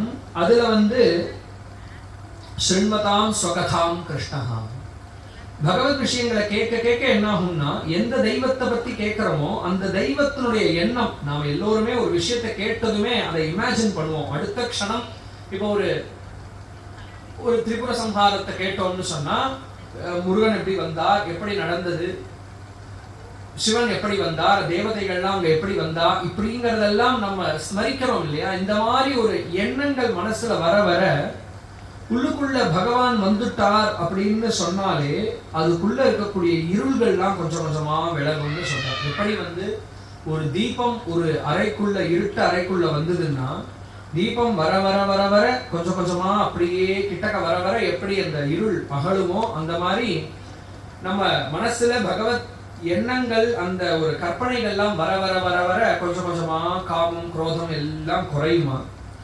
அப்புறம் என்னாகும் அப்படின்னு கேட்டா நஷ்டப்பிராயேஷு அபத்ரேஷு, இந்த மாதிரி நம்மளுடைய தீமைகள் எல்லாம் மனசுல கொஞ்சம் கொஞ்சமா விலகி விலகி விலகி விலகி ஒரு காலகட்டத்துல என்ன ஆகும்னு கேட்டா பகவத் உத்தம ஸ்லோகே பக்தி பவதி நிஷ்டிகி. இது வேணும் அது வேணுங்கிறதுக்காக தர்மம் பண்ணிட்டு இருந்தவன், இதை அடையணும் அதை அடையணுங்கிறதுக்காக கோவிலுக்கு போயிட்டு இருந்தவன் ஒரு நிஷ்காமியமான ஒரு பக்தி அவனுக்கு வரும். அது என்னமோ தெரியாது, அந்த கோவிலேயே போய் உட்கார்ந்து இருந்தா அப்படி ஒரு நிம்மதி மனசுக்கு. எந்த காரணமும் இல்லை அவன் செய்யக்கூடிய எந்த தர்மத்திற்கும், காரணமே எதிர்பார்க்காமல் பலனை எதிர்பார்க்காமல் அந்த நைஷ்கர்மியமான ஒரு பக்தி வரும்னு சொல்றார். அந்த பக்தி வந்ததுக்கு அப்புறம் என்ன ஆகும்னு கேட்டா மனசுல இருக்கக்கூடிய படபடப்பு, இன்னைக்கு அங்க போகணும் இங்க போகணுங்கிற வேகம், இவா என்ன அப்படி பேசிட்டா அவா என்ன அப்படி பேசிட்டாங்கிற ஒரு பశ్చాత్తాபம், நம்மளை அவ மதிக்கல இவா மதிக்கணும் அப்படிங்கிற எதிர்பார்ப்பு, எதுவுமே போய் அப்படியே எது நடந்தாலுமே மனசு அப்படியே லைட்டா எடுத்துட்டு போயிடும். ஏன்னா இங்க சுகதுக்கம் அப்படிங்கிறது பகவத்கீதையில சொல்லும் பொழுது சொல்றா, சுகதுக்கம் அப்படிங்கிறது இது சுகம் இது துக்கம் அப்படிங்கிறத எந்த பொருளையுமே சொல்ல முடியாது. இந்த உலகத்துல பட்னி கிடக்கிறது துக்கம் அப்படின்னு சொல்ல முடியுமோ? பட்னி அப்படிங்கிறது துக்கத்தை கொடுக்கும்னு சொல்லிட முடியுமோ? எல்லாருக்கும் துக்கத்தை கொடுக்கும்னு சொல்லிட முடியுமோ? ஒருத்தனுக்கு ஜீரணமே ஆகல, டாக்டரே சொல்றான் 2 நாளைக்கு சாப்பிடாதேங்கோ, அதுதான் உங்களுக்கு சுகத்தை கொடுக்கும் அப்படின்னு. அப்போ ஒரு விதத்துல பார்த்தா இந்த மாதிரி இருக்கிறவாளுக்கு பட்னிங்கிறது சுகமா இருக்கு. அதே மாதிரி குளிர் சில்லுன்னு நாம ஏசியில உட்காரணும்னு நினைக்கிறோம், இதுவே நாம குளிர் காலத்துல உட்காருவோமோ? அப்ப குளிர் காலத்துல சீதம்னு சொல்லக்கூடிய அந்த நிலையுமே நமக்கு இடைஞ்சலா போயிடுறது. இதுவே வெயில் தாங்கல, வெயில் தாங்க முடியல, வெயில்னாலே கஷ்டம் அப்படின்னு சொல்றோம். குளிர் காலத்துல வெயில் வராதான்னு ஏங்குறோம். அப்போ சுகம் துக்கம் அப்படிங்கிறது யார் அனுபவிக்கிறாரோ அவனுடைய மனநிலையை பொறுத்து இருக்கே தவிர இது சுகம் அது துக்கம்னு எப்படி சொல்லிட முடியும்? ஒருத்தன் நன்னா திட்டுறான் ரோடுல, அறிவில்லையா அப்படி பண்றையே அப்படி பண்றையேன்னு, உடனே மகா கோபம் வந்தது, கண்ணாப்பினான் அவனை கத்தினா நேர ஆத்துக்கு வந்தான். அதே வார்த்தையை அப்பா திட்டுறார், ஒரு சஞ்சலம் கூட இல்லை, அப்படியே தொடச்சு போட்டுன்னு உள்ள போறான். அப்போ வார்த்தைகள் மாறல, சூழ்நிலை மாறல, சொல்றவா யார் அப்படிங்கறத பொறுத்துதானே இது துக்கமா இருக்கு. நம்ம அப்பா நம்மள சொல்லாம யார் சொல்லுவான்னு நினைக்கிறான். அப்பா சொல்லும் பொழுது வெளியில 3வது மனிதன் சொன்னா அவன் என்னவா என்ன அப்படி சொன்னான்னு ஜன்மா பூரா மறக்க மாட்டேங்கிறான். அப்படி மனசுல ஒரு வைரம் வந்துடுறது. அப்போ இதுல இருந்து என்ன தெரியறதுன்னு கேட்டா ஒரு வார்த்தையோ ஒரு செயலோ ஒரு சூழ்நிலையோ இவனுக்கு துக்கத்தை கொடுப்பதில்லை. இவன் மனசு நம்பப்பா நம்மள சொல்லலாம் அப்படின்னு அதை ஏற்கிறது. இன்னொருவர் நமக்கு தெரியாதவர் நம்மளை சொல்லக்கூடாதுன்னு நினைக்கிறான். அதே ஆள் நாளைக்கு சம்பந்தியா போயிட்டான் அப்படின்னு சொன்னா நான் இன்னைக்கு சொன்னதை பெருசா தப்பா எடுத்துக்க வேண்டாம்னா நம்ம எல்லாம் பந்துக்கள் தானே, சொல்லாம எப்படி இருப்போம்ட்டு தொடச்சுட்டு போயிடுவான். அப்போ அந்த மனசே நாளைக்கு அந்த வியக்தியை ஏத்துன்றதுன்னு சொன்னா அவன் சொன்ன வார்த்தை துக்கமா இருக்க மாட்டேங்கிறது. அப்போ சுகம் துக்கம் அப்படிங்கிறது எப்பொழுதுமே நாம எடுத்துக்கிறது மனோபாவம் தான். இங்க சுகம் துக்கம்ங்கிறது பொருள்ல இருந்து கிடையாது. அதுதான் கடைசியில ஸ்ரீமத் பாகவத்தை சொல்லும் பொழுது தெய்வம் நம்ம படுற கஷ்டத்துக்கு காரணமா, ஜாதகம் காரணமா, கிரகங்கள் காரணமா, கர்மா காரணமா அப்படின்னு கேட்டா இது எல்லாமே நாம கல்பிக்கக்கூடிய காரணங்கள். அதாவது நாமளா கண்டுபிடிக்கிற காரணம். அழகா கேட்கறது, ஒரு தெருவுல ஒருத்தன் நம்ம நடந்து போறச்சே தெரியாம முன்னாடி போயிட்டு இருந்தவன் கீழே கல்லை தூக்கின்னு போயிட்டு இருந்தான். அந்த கல்லு கீழே விழுந்துட்டு இவன் தடுக்கி கீழே விழுந்தான், அடிபட்டுண்டான். உடனே அவனை கண்ணா பின்னான்னு கத்துறான். நடக்கிற வழியில இப்படியா போடுவா, அது இல்லையா இது இல்லையா. கொஞ்ச நேரம் கழிச்சு அவனை கத்திண்டே இருக்கும் பொழுது இவன் நாக்க நறுக்குன்னு கடிச்சுட்டான். கடிச்சுட்டா அந்த கல்லு கீழே விழுந்ததற்கு அவன் மேல காரணம் சொல்ல முடிஞ்சது. இவன் நாக்கை இவன் கடிச்சுட்டான், அதற்கு யார காரணம் சொல்ல முடியும், யாரை திட்ட முடியும்? அப்ப என்ன பண்றான் அப்படின்னு கேட்டா, சொல்லி சொல்லி பழகி பழகி இந்த பழக்கமா போனவன் நம்ம நாக்கை நம்ம கடிச்சுக்கிறோம், யாரோ நம்மளை திட்டாதான் நம்ம நாக்கை நம்ம கடிச்சுக்கிறோம். இந்த அளவுக்கு அவன் அனுபவிக்கக்கூடிய துக்கத்துக்கு யார் பேர்லையாவது யார் தலையிலையாவது அதை காரணம் கட்டிட்டு அவளை திட்டணும், திட்டி இவன் துக்கத்தை இவன் குறைச்சிக்கணும். இது பழகி போயிட்டே தவிர இன்னும் சொல்றது. அப்போ இந்த மாதிரி இடங்கள்ல துக்கம் அப்படிங்கிறது உனக்கு வர்றது அப்படிங்கிறது தெய்வம் உன்னை ஒன்றும் பண்ண முடியாது. கிரகங்களோ உன் ஜாதகமோ எதுவுமே உன்னை எதுவும் பண்ண முடியாது. உன் மனசுல நீ இந்த துக்கம்னு ஏத்துண்டாதான் அது உனக்கு துக்கம். உன் மனசுல இதை நீ சுகம்னு ஏத்துண்டாதான் உனக்கு அது சுகம். எவ்வளவோ நல்லா ஒரு பதார்த்தம் ஸ்வீட் பண்ணி கொண்டு போய் கையில கொடுப்போம், அவளுக்கு அது பிடிக்காது, ஒண்ணுமே இல்லாம போயிடும், அப்படியான எடுத்து வாயில போட்டுருவோம். அப்ப என்ன ஆயிடுறதுன்னா, நாம ரொம்ப மெச்சிக்கக்கூடிய ஒரு பொருள் இன்னொருத்தருக்கு சுகத்தை கொடுக்கறது இல்லை. அப்ப சுகதுக்கம்ங்கிறது உலகத்துல நடக்கக்கூடிய செயல்கள்லையோ பொருள்கள்லையோ இல்லை, எடுத்துக்கொள்பவனுடைய மனநிலையில தான் இருக்கு. அப்படிங்கிறதுனால இந்த ஒரு பக்தி ஒருவனுக்கு வந்துருத்து அப்படின்னு சொன்னா அவனை எந்த ஒரு சுகம் துக்கம் எதுவும் பண்ணாது. ராமர் அதனாலதான் நாம என்ன கர்மண்யேவாதிகாரஸ்தே மாபலேஷு கதாச்சனன்னு பகவத்கீதையில பகவான் உபதேசம் பண்றதே எதற்காக? கர்மாவை பண்ணு, கடமையை பண்ணு, பலனை எதிர்பார்க்காத. பலனை எதிர்பார்க்காதன்னா என்ன அர்த்தம்னு கேட்டா, நான் இன்னைக்கு கோவிலுக்கு போய் இன்னைக்கு நான் பிள்ளையாருக்கு 100 தோப்பிகரணம் போட்டேன்னா நாளைக்கு நான் பரீட்சையில எக்ஸாம்ல நான் பாஸ் பண்ணிடுவேன் அப்படிங்கிற ஒரு எதிர்பார்ப்பு. இப்போ பிள்ளையார வழிபடுறதுங்கிறது கடமை, ஆனா அந்த கடமைக்கு இவன் எதிர்பார்க்கக்கூடிய பலன் நாளைக்கு பரீட்சையில பாஸ் பண்ணணும் அப்படின்னு. அப்போ இது நடக்காம போச்சு அப்படின்னு சொன்னா இப்ப இவனுக்கு துக்கம் வருது. இதுவே அது நடந்துருது அப்படின்னு சொன்னா சுகம் கிடைக்கிறது. அப்போ இங்க சுகமோ துக்கமோ இவன் வழிபட்டத்தினால வரல, அந்த பலனை எதிர்பார்த்ததுனால வருது. இப்ப இதுவே ஒருத்தன் ஒரு தப்பு பண்ணிட்டான், சரியா படிக்கல, நாளைக்கு நம்ம ஃபைல் தான் அப்படின்னு தீர்மானத்தோட போயிட்டான்னு வச்சுக்கோங்க, அவனுக்கு அந்த ஃபைல் துக்கத்தை கொடுக்காது, நான் எதிர்பார்த்தது தான் அப்படின்னு ஆயிடும். அப்போ இங்க சுகதுக்கங்கள் எல்லாத்துக்கும் அடிப்படை நாம செய்யக்கூடிய செயலினுடைய பலனை நாம எதிர்பார்க்கறதுனால, எப்போ ஒருவன் பகவானிடத்துல பக்தி வளர்ந்து எதையுமே எதிர்பார்க்காமல் மனசுல ஒரு சந்தோஷம், நான் 100 தோப்பிகரணம் போடுறது நாளைக்கு எனக்கு ஒரு குழந்தை பிறக்கணும்னோ எனக்கு செல்வம் கிடைக்கணும்னோ பரீட்சையில பாஸ் பண்ணணுங்கிறதுக்காக இல்லை, எனக்கு ஒரு சந்தோஷம், இந்த கோவில்ல போய் ஒரு தடவை பிள்ளையார பார்த்தா எனக்கு திருப்தி அப்படின்னு படுறவன் நாளைக்கு என்ன நடந்தாலும் அசால்ட்டா அதை எடுத்துட்டுருவான். ராமர் உனக்கு ராஜ்யம் உண்டு அப்படின்னு சொல்லும் பொழுது, நான் இவருக்கு மகனாக தசரதருக்கு மகனாக பிறந்ததின் கடமை இந்த நாட்டை ஆளுவது அப்படின்னு தான் அதை எடுத்துட்டாரே தவிர நாளையிலேருந்து நான் சௌக்கியமா இருக்கணும் அப்படின்னு அவன் எதிர்பார்க்கவே இல்லை.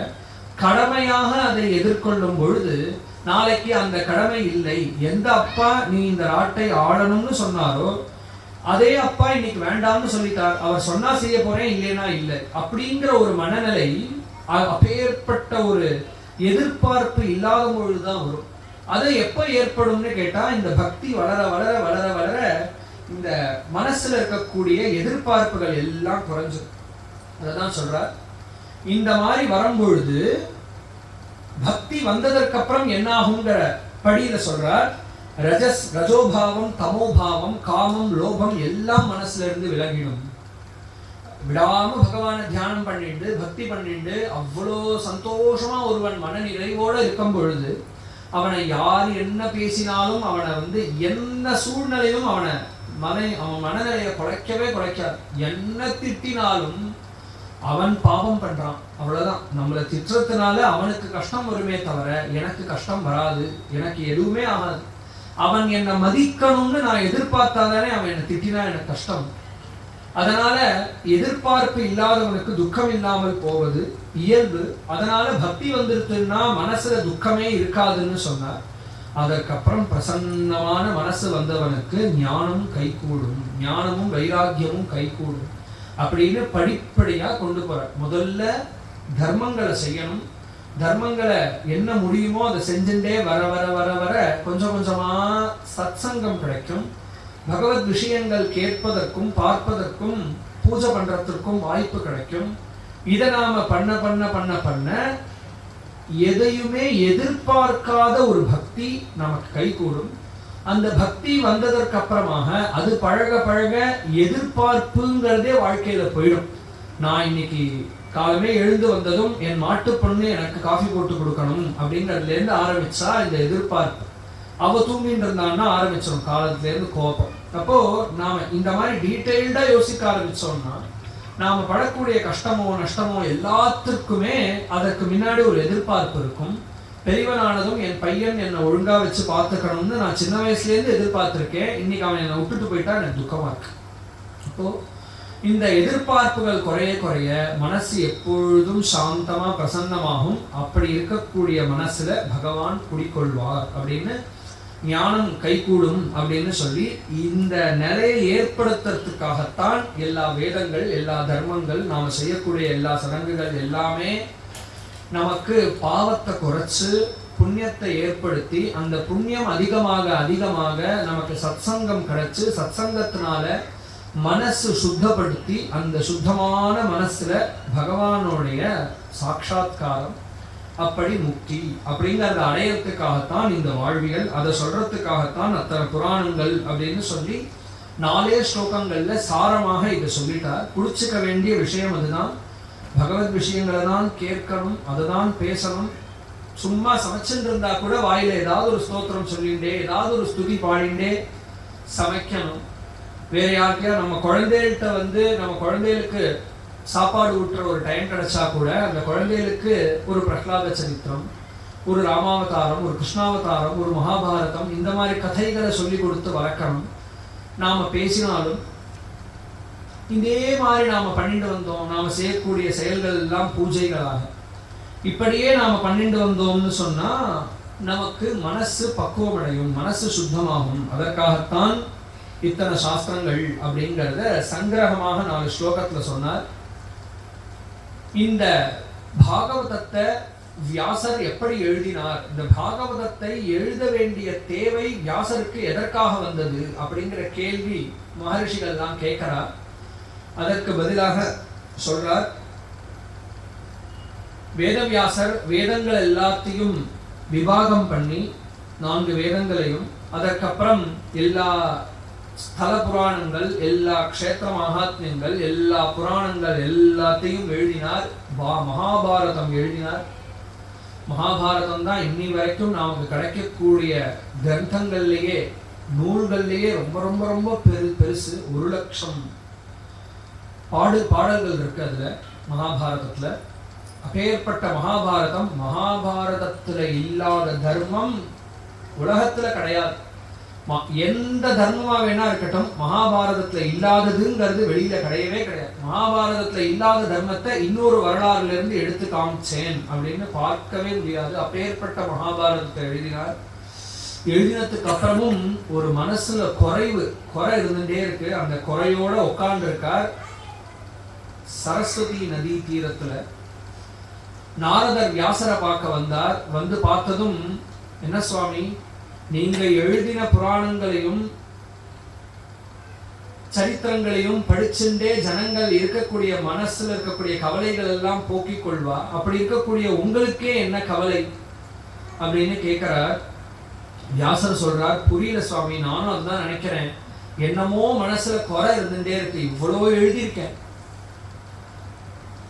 5,00,000க்கும் மேற்பட்ட ஸ்லோகங்கள் எழுதியிருக்கார் வியாசர்.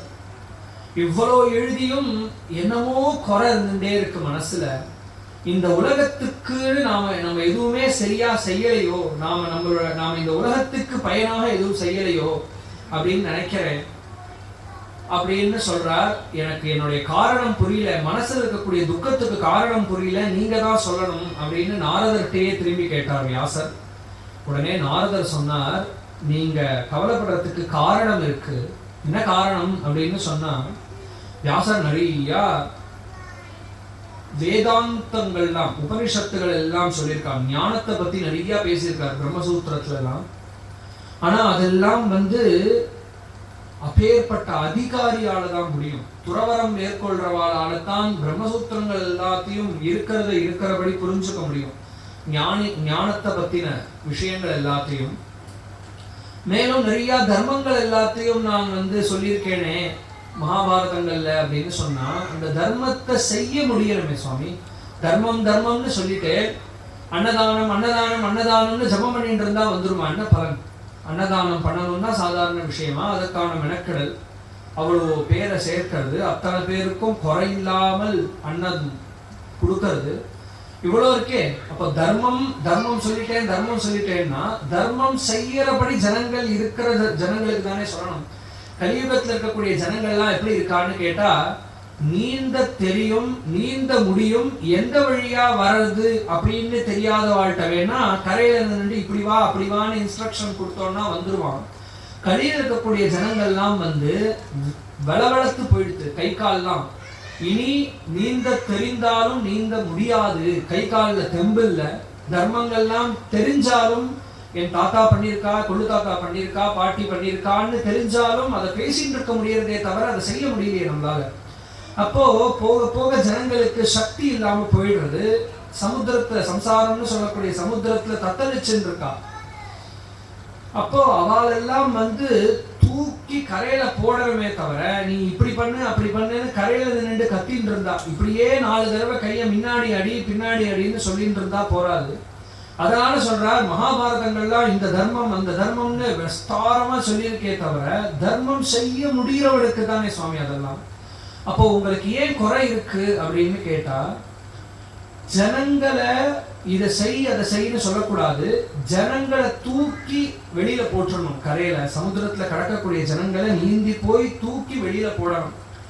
அந்த மாதிரி ஒரு கிரந்தம் இல்லாததுனால தான் உங்களுடைய மனசுல குறைவு.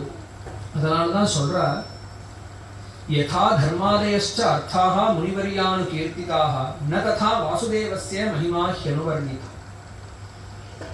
எப்படியெல்லாம் தர்மங்கள், புராணங்கள், அந்த வரலாறுகள், க்ஷேத்திர மகாத்மியங்கள், சம்பிரதாயங்கள் எல்லாத்தையும் நீங்க சொல்லியிருந்தாலும் அவனுடைய லீலைகள், பகவான் எப்படி பக்தி பண்ணணும், பகவானை தியானம் பண்றது, சுலபமா பகவான் எப்படி கிடைப்பார் அப்படிங்கிறதுக்கெல்லாம் நீங்க சொல்லல. அதனால கலியுகத்தில் இருக்கக்கூடிய ஜனங்களுக்கு தர்மத்தை செய்யன்னு சொன்னா போராது, அவளால அது முடியாது. அந்த தர்மத்தை செஞ்சா எந்த பலன் கிடைக்குமோ அந்த இடத்துல நம்மளா கொண்டு சேர்த்துடணும் அந்த ஜனங்களை. அதனால மேலும் சொல்ற, நிறைய கரடமுரடான பதங்கள் எல்லாம் உபயோகப்படுத்தி பெரிய பெரிய சாஸ்திரங்கள் எல்லாம் நாம எழுதியிருந்தா கூட ஞானிகள் மகான்கள் அதை பார்த்து சந்தோஷப்பட மாட்டார். என்ன லோக விஷயத்துல ஒரு யுவாவும் ஒரு கன்னிகையும் எப்படி காதல் கொள்றா அப்படிங்கிற விஷயத்த சப்ஜெக்டா எடுத்துட்டு நிறைய காவியம் மாதிரி ஒரே மாதிரி வார்த்தைகளை அமைச்சு சந்தங்கள்லாம் போட்டு விதவிதமான சப்தங்கள், ஆச்சரியமான சப்தங்கள்லாம் போட்டு 100 பக்கம் கிரந்தம் எழுதினா கூட மகான்கள்லாம் அப்படியே அதை ஒதுக்கிடுவார். அதுல இருக்கக்கூடிய இலக்கணங்கள்லாம் எப்படி இருக்கு அப்படின்லாம் பார்க்க மாட்டார். அவ தப்பான வார்த்தைகள், மழலை சொல்களாக இருந்தாலும் அந்த வார்த்தைகள்ல பகவானுடைய நாமாக்களும் அவருடைய சரித்திரங்களும் இருந்ததுன்னா அதுதான் மகான்கள் ஏற்பார். அப்போ இந்த ஜனங்களுக்கு பக்தி வரணும்னு சொன்னா சொல்லக்கூடிய சப்ஜெக்ட் பகவானுடைய விஷயமாக இருக்கணும். தர்மங்கள் நிறைய சொல்லியாச்சு, இதற்கப்புறம் அந்த தர்மத்துல இவாளால செய்ய முடியலன்னா பக்தி ஏற்படுறதுக்கு பகவானுடைய லீலைகளை சொல்லணும் அப்படின்னதும் இவர் கேட்கிறார், அப்படி ஒண்ணு போதுமா? பகவானிடத்துல பக்தி பகவத் விஷயங்களை கேட்டு சொல்லிண்டு அதையே நாம முடிஞ்ச வரைக்கும் தர்மங்களை அனுஷ்டிச்சுண்டு பக்தனாக இருந்தாலே கரையேறிட முடியுமா அப்படின்னு ஒரு கேள்வி வியாசருக்கு. உடனே அதற்கு நாரதர் சொன்னார், இதற்கு நானே எடுத்துக்காட்டு. நாரதருடைய சரித்திரத்தை நாரதே வியாசருக்கு சொல்றார். அப்படி நீங்க சந்தேகப்பட வேண்டாம், நான் ஞானியாக இருக்கிறதுனால போன ஜென்மம் எப்படி இருந்ததுன்னு எனக்கு தெரியும், என் வரலாறு நானே சொல்றேன் அப்படின்னு நாரதர் சொல்றார். நாரதர் தன்னுடைய முன் பிறவியில ஒரு மாடு மேய்ச்சுண்டு வாச தெளிச்சுண்டு கோலம் போட்டுண்டு வீட்டு வேலை செஞ்சுட்டு இருந்த ஒரு அம்மா கிராமத்துல. அந்த அம்மாவுக்கு பையனாக பிறந்தார். அவருக்கு 5 வயசு இருக்கும். அந்த ஊருக்கு சாதுர்மாசியம்னு சொல்லக்கூடிய மழை காலங்கள்ல இருக்கக்கூடிய 4 மாசங்களுக்கு துறவிகள்லாம் விரதங்கள் இருப்பா, சன்னியாசிகள்லாம். அந்த காலத்துக்கு சாதுர்மாசியம்னு பேர். அந்த மாதிரி ஒரு சாதுர்மாசியம் பண்றதுக்காக நிறைய துறவிகள், சன்னியாசிகள், மகான்கள்லாம் கிராமத்துக்கு வந்திருந்தாலாம். அந்த மடத்துல வாசத்தெளிச்சு பெருக்கி கோலம் போட்டு பணிவிடைகள்லாம் பண்றதுக்காக இந்த அம்மா நியமிக்கப்பட்டால். இந்த குழந்தைக்கு அப்பதான் 4-5 வயசு ஆறுது. நாரதருக்கு முன்னாடி ஜென்மத்துல அந்த அம்மா தனியா, அவருக்கு கணவன் கிடையாது. கணவன் குழந்தை பிறந்த சமயத்திலேயே கணவன் இறந்துட்டார். அந்த அம்மா என்ன பண்ணுவான்னு கேட்டா, குழந்தை தனியா இருக்கிறதுனால அந்த குழந்தைய காலமே 4:30 மணிக்கு கொண்டு இந்த மடத்தினுடைய திண்ணையில, ஆசிரமத்தினுடைய திண்ணையில போட்டுட்டு அந்த அம்மா எல்லா வேலையும் செஞ்சுட்டு இருப்பா. அப்படி இருக்கும் பொழுது 2 நாள் ஆச்சு, 3 நாள் ஆச்சு. எப்படி இருக்கு பாருங்க. அம்மா தான் எல்லாருக்கும் முதல் தெய்வம், முதல் குரு. மாத்ரு தேவோ பவன்னு சொல்றது வேதம். அத இவருடைய சரித்திரம், இவர் பிரம்மஞானியாக ஆனதற்கு இவ அம்மா எப்படி காரணமா இருந்தாள், அந்த அம்மா வாசப்பெருக்கி கோலம் போட்டு இருக்கக்கூடிய அந்த அம்மா குழந்தையை எப்படி வளர்த்தாள் அப்படிங்கறத சொல்றது. அந்த அம்மா சொன்னாலாம், இப்படி குழந்தைக்கு டெய்லியும் 4 பேர் வந்துட்டு போயிட்டு இருக்கிற இடமா இருக்கிறதுனால திண்ணையில படுத்துட்டா தூக்கம் வர மாட்டேங்கிறது. 2 நாள் ஆச்சு, 3 நாள் ஆச்சு. குழந்தை இங்க தூக்கின்னு உட்காத்தி வச்சதுமே முழிச்சுன்னு உட்காந்துருவான். குழந்தைக்கு தூக்கம் வரல. அம்மா வேலை பார்த்துட்டு இருப்பா. அந்த குழந்தை என்ன பண்ணிட்டு அப்படின்னு சொன்னா, இப்படி விளையாட்டா எதையோ விஷமம் பண்ணிட்டு நோண்டிட்டு உட்காந்து இருந்தது. அம்மா சொன்னா, மகான்கள்லாம் வரும்பொழுது விஷமம் பண்ணிட்டு விளையாடிட்டு இருக்கக்கூடாதுப்பா. விளையாட்டெல்லாம் நிறுத்திட்டு அவளை பார்க்கணும், அவ என்ன பண்றா, என்ன பேசுறாங்கிறத பார்க்கணும், பேசாம இருக்கணும்னு சொன்னா. உடனே 4 நாள் ஆச்சு. அவெல்லாம் இப்படி ஸ்நானத்துக்கு போறச்சே, நதிகள்ல எல்லாம் ஸ்நானம் பண்ண போறச்சே, அப்படியே அந்த குழந்தை விளையாட்டெல்லாம் விட்டுட்டு நின்று இருக்கும். இன்னொரு 4 நாள் ஆச்சு. இப்படி அவ போறாளேப்பா. பெரியோர்கள் எல்லாம் வந்தா போனான்னு சொன்னா அப்படியே நின்றுட்டு பார்க்க கூடாது, அவ பின்னாடியே போகணும், அவ என்ன பண்றான்னு பார்க்கணும் அப்படின்னா. உடனே 4 நாள் ஆச்சு. இந்த குழந்தை அவ வரைச்சே எழுந்து நின்று இருந்தவன் இப்போ கொஞ்சம் கொஞ்சமா பின்னாடி நடந்து போக ஆரம்பிச்சா நதி வரைக்கும். அவ நதியில குளிப்பா, இவன் குளிச்சுட்டு வருவான் திரும்பி. இப்படி ஆச்சு. அப்புறம் குளிச்சுட்டு திணையில உட்காந்து இருந்தான். அந்த அம்மா சொன்னா, அவ ஏதாவது உனக்கு பணிவிடை செய்ய சொல்வாளான்னு எதிர்பார்த்துட்டு இருக்கணும் நீ அப்படின்னா. அந்த குழந்தை ஏதோ எதிர்பார்ப்போடையே நமக்கு ஏதாவது சொல்வாளான்னு எதிர்பார்ப்போடையே இருந்தது. அவ ஒரு நாள் இந்த குழந்தை ஆகாரத்துக்காக நிக்கிறது அப்படின்னு நினைச்சுட்டு அவ சாப்பிட்டுட்டே இருந்தவா, இந்தாப்பா நீ சாப்பிடுன்னு கொடுத்துட்டா கையில. அந்த மகான்களுடைய பிரசாதத்தை அந்த குழந்தை சாப்பிட்டுதான். சாப்பிட்டதற்கு அப்புறம் என்னாது, ஒரு தடவை தான் சாப்பிட்டான். அன்னைக்கு ஒரு நாள் அவனுக்கு அந்த பிரசாதம் கிடைச்சது. அதை சாப்பிட்டதற்கு அப்புறம் என்னாச்சுன்னா, அந்த திணையில தான் உட்காந்து இருந்தான். அவ பின்னாடிதான் போயிட்டு வந்துட்டு இருந்தான். அந்த குழந்தைக்கு அதை சாப்பிட்டதற்கு மறுநாள்ல இருந்து அவ அப்படி என்னதான் பேசிட்டு இருக்கான்னு கேட்கணுங்கிற ஆசை வந்துதான். அவ ஏதோ காலம்பல இருந்து பேசுறா, கூட்டமா எல்லாரும் கேட்டுட்டு போயிட்டு இருக்காளே, அப்படி என்னதான் பேசுறான்னு நம்மளும் கேட்போமேன்னு அந்த குழந்தைக்கு ஆசை வந்துதான். உள்ள போய் உட்காண்டா தத்ரான்வகம் கிருஷ்ணகதா பிரகாயதாம். அவ என்ன பேச போறா, பகவானுடைய லீலைகள், கிருஷ்ண கதைகள், பகவத் குணங்கள் எல்லாம் அவ பேசினாலாம். அதெல்லாம் கேட்க கேட்க கேட்க கேட்க இன்னும் கேட்கணும். அந்த குழந்தை இதே மாதிரியே காலம்பர 4:30 மணிக்கு அம்மா எழுப்பிறதும், இவன் அங்கேருந்து வாசல்ல நிக்கிறதும், அவ வர்றதும் போறதும், ஸ்நானம் பண்றதும், அவளோடையே திரும்பி இவன் வர்றதும், உள்ள போய் உட்காந்துக்கிறதும், இப்படியே ஆரம்பிச்சுட்டான் அந்த குழந்தை. கேட்க கேட்க என்னாச்சுன்னு கேட்டா, யார பத்தி அந்த கதைகள் இருந்ததோ அந்த கதை கிருஷ்ண கதைன்னு சொல்ற. அந்த கிருஷ்ணனிடத்துல ஒரு பக்தி வந்துடுத்து அப்படின்னு சொல்ற. கிருஷ்ணங்கிற சப்தம் பகவான்னு அர்த்தம்.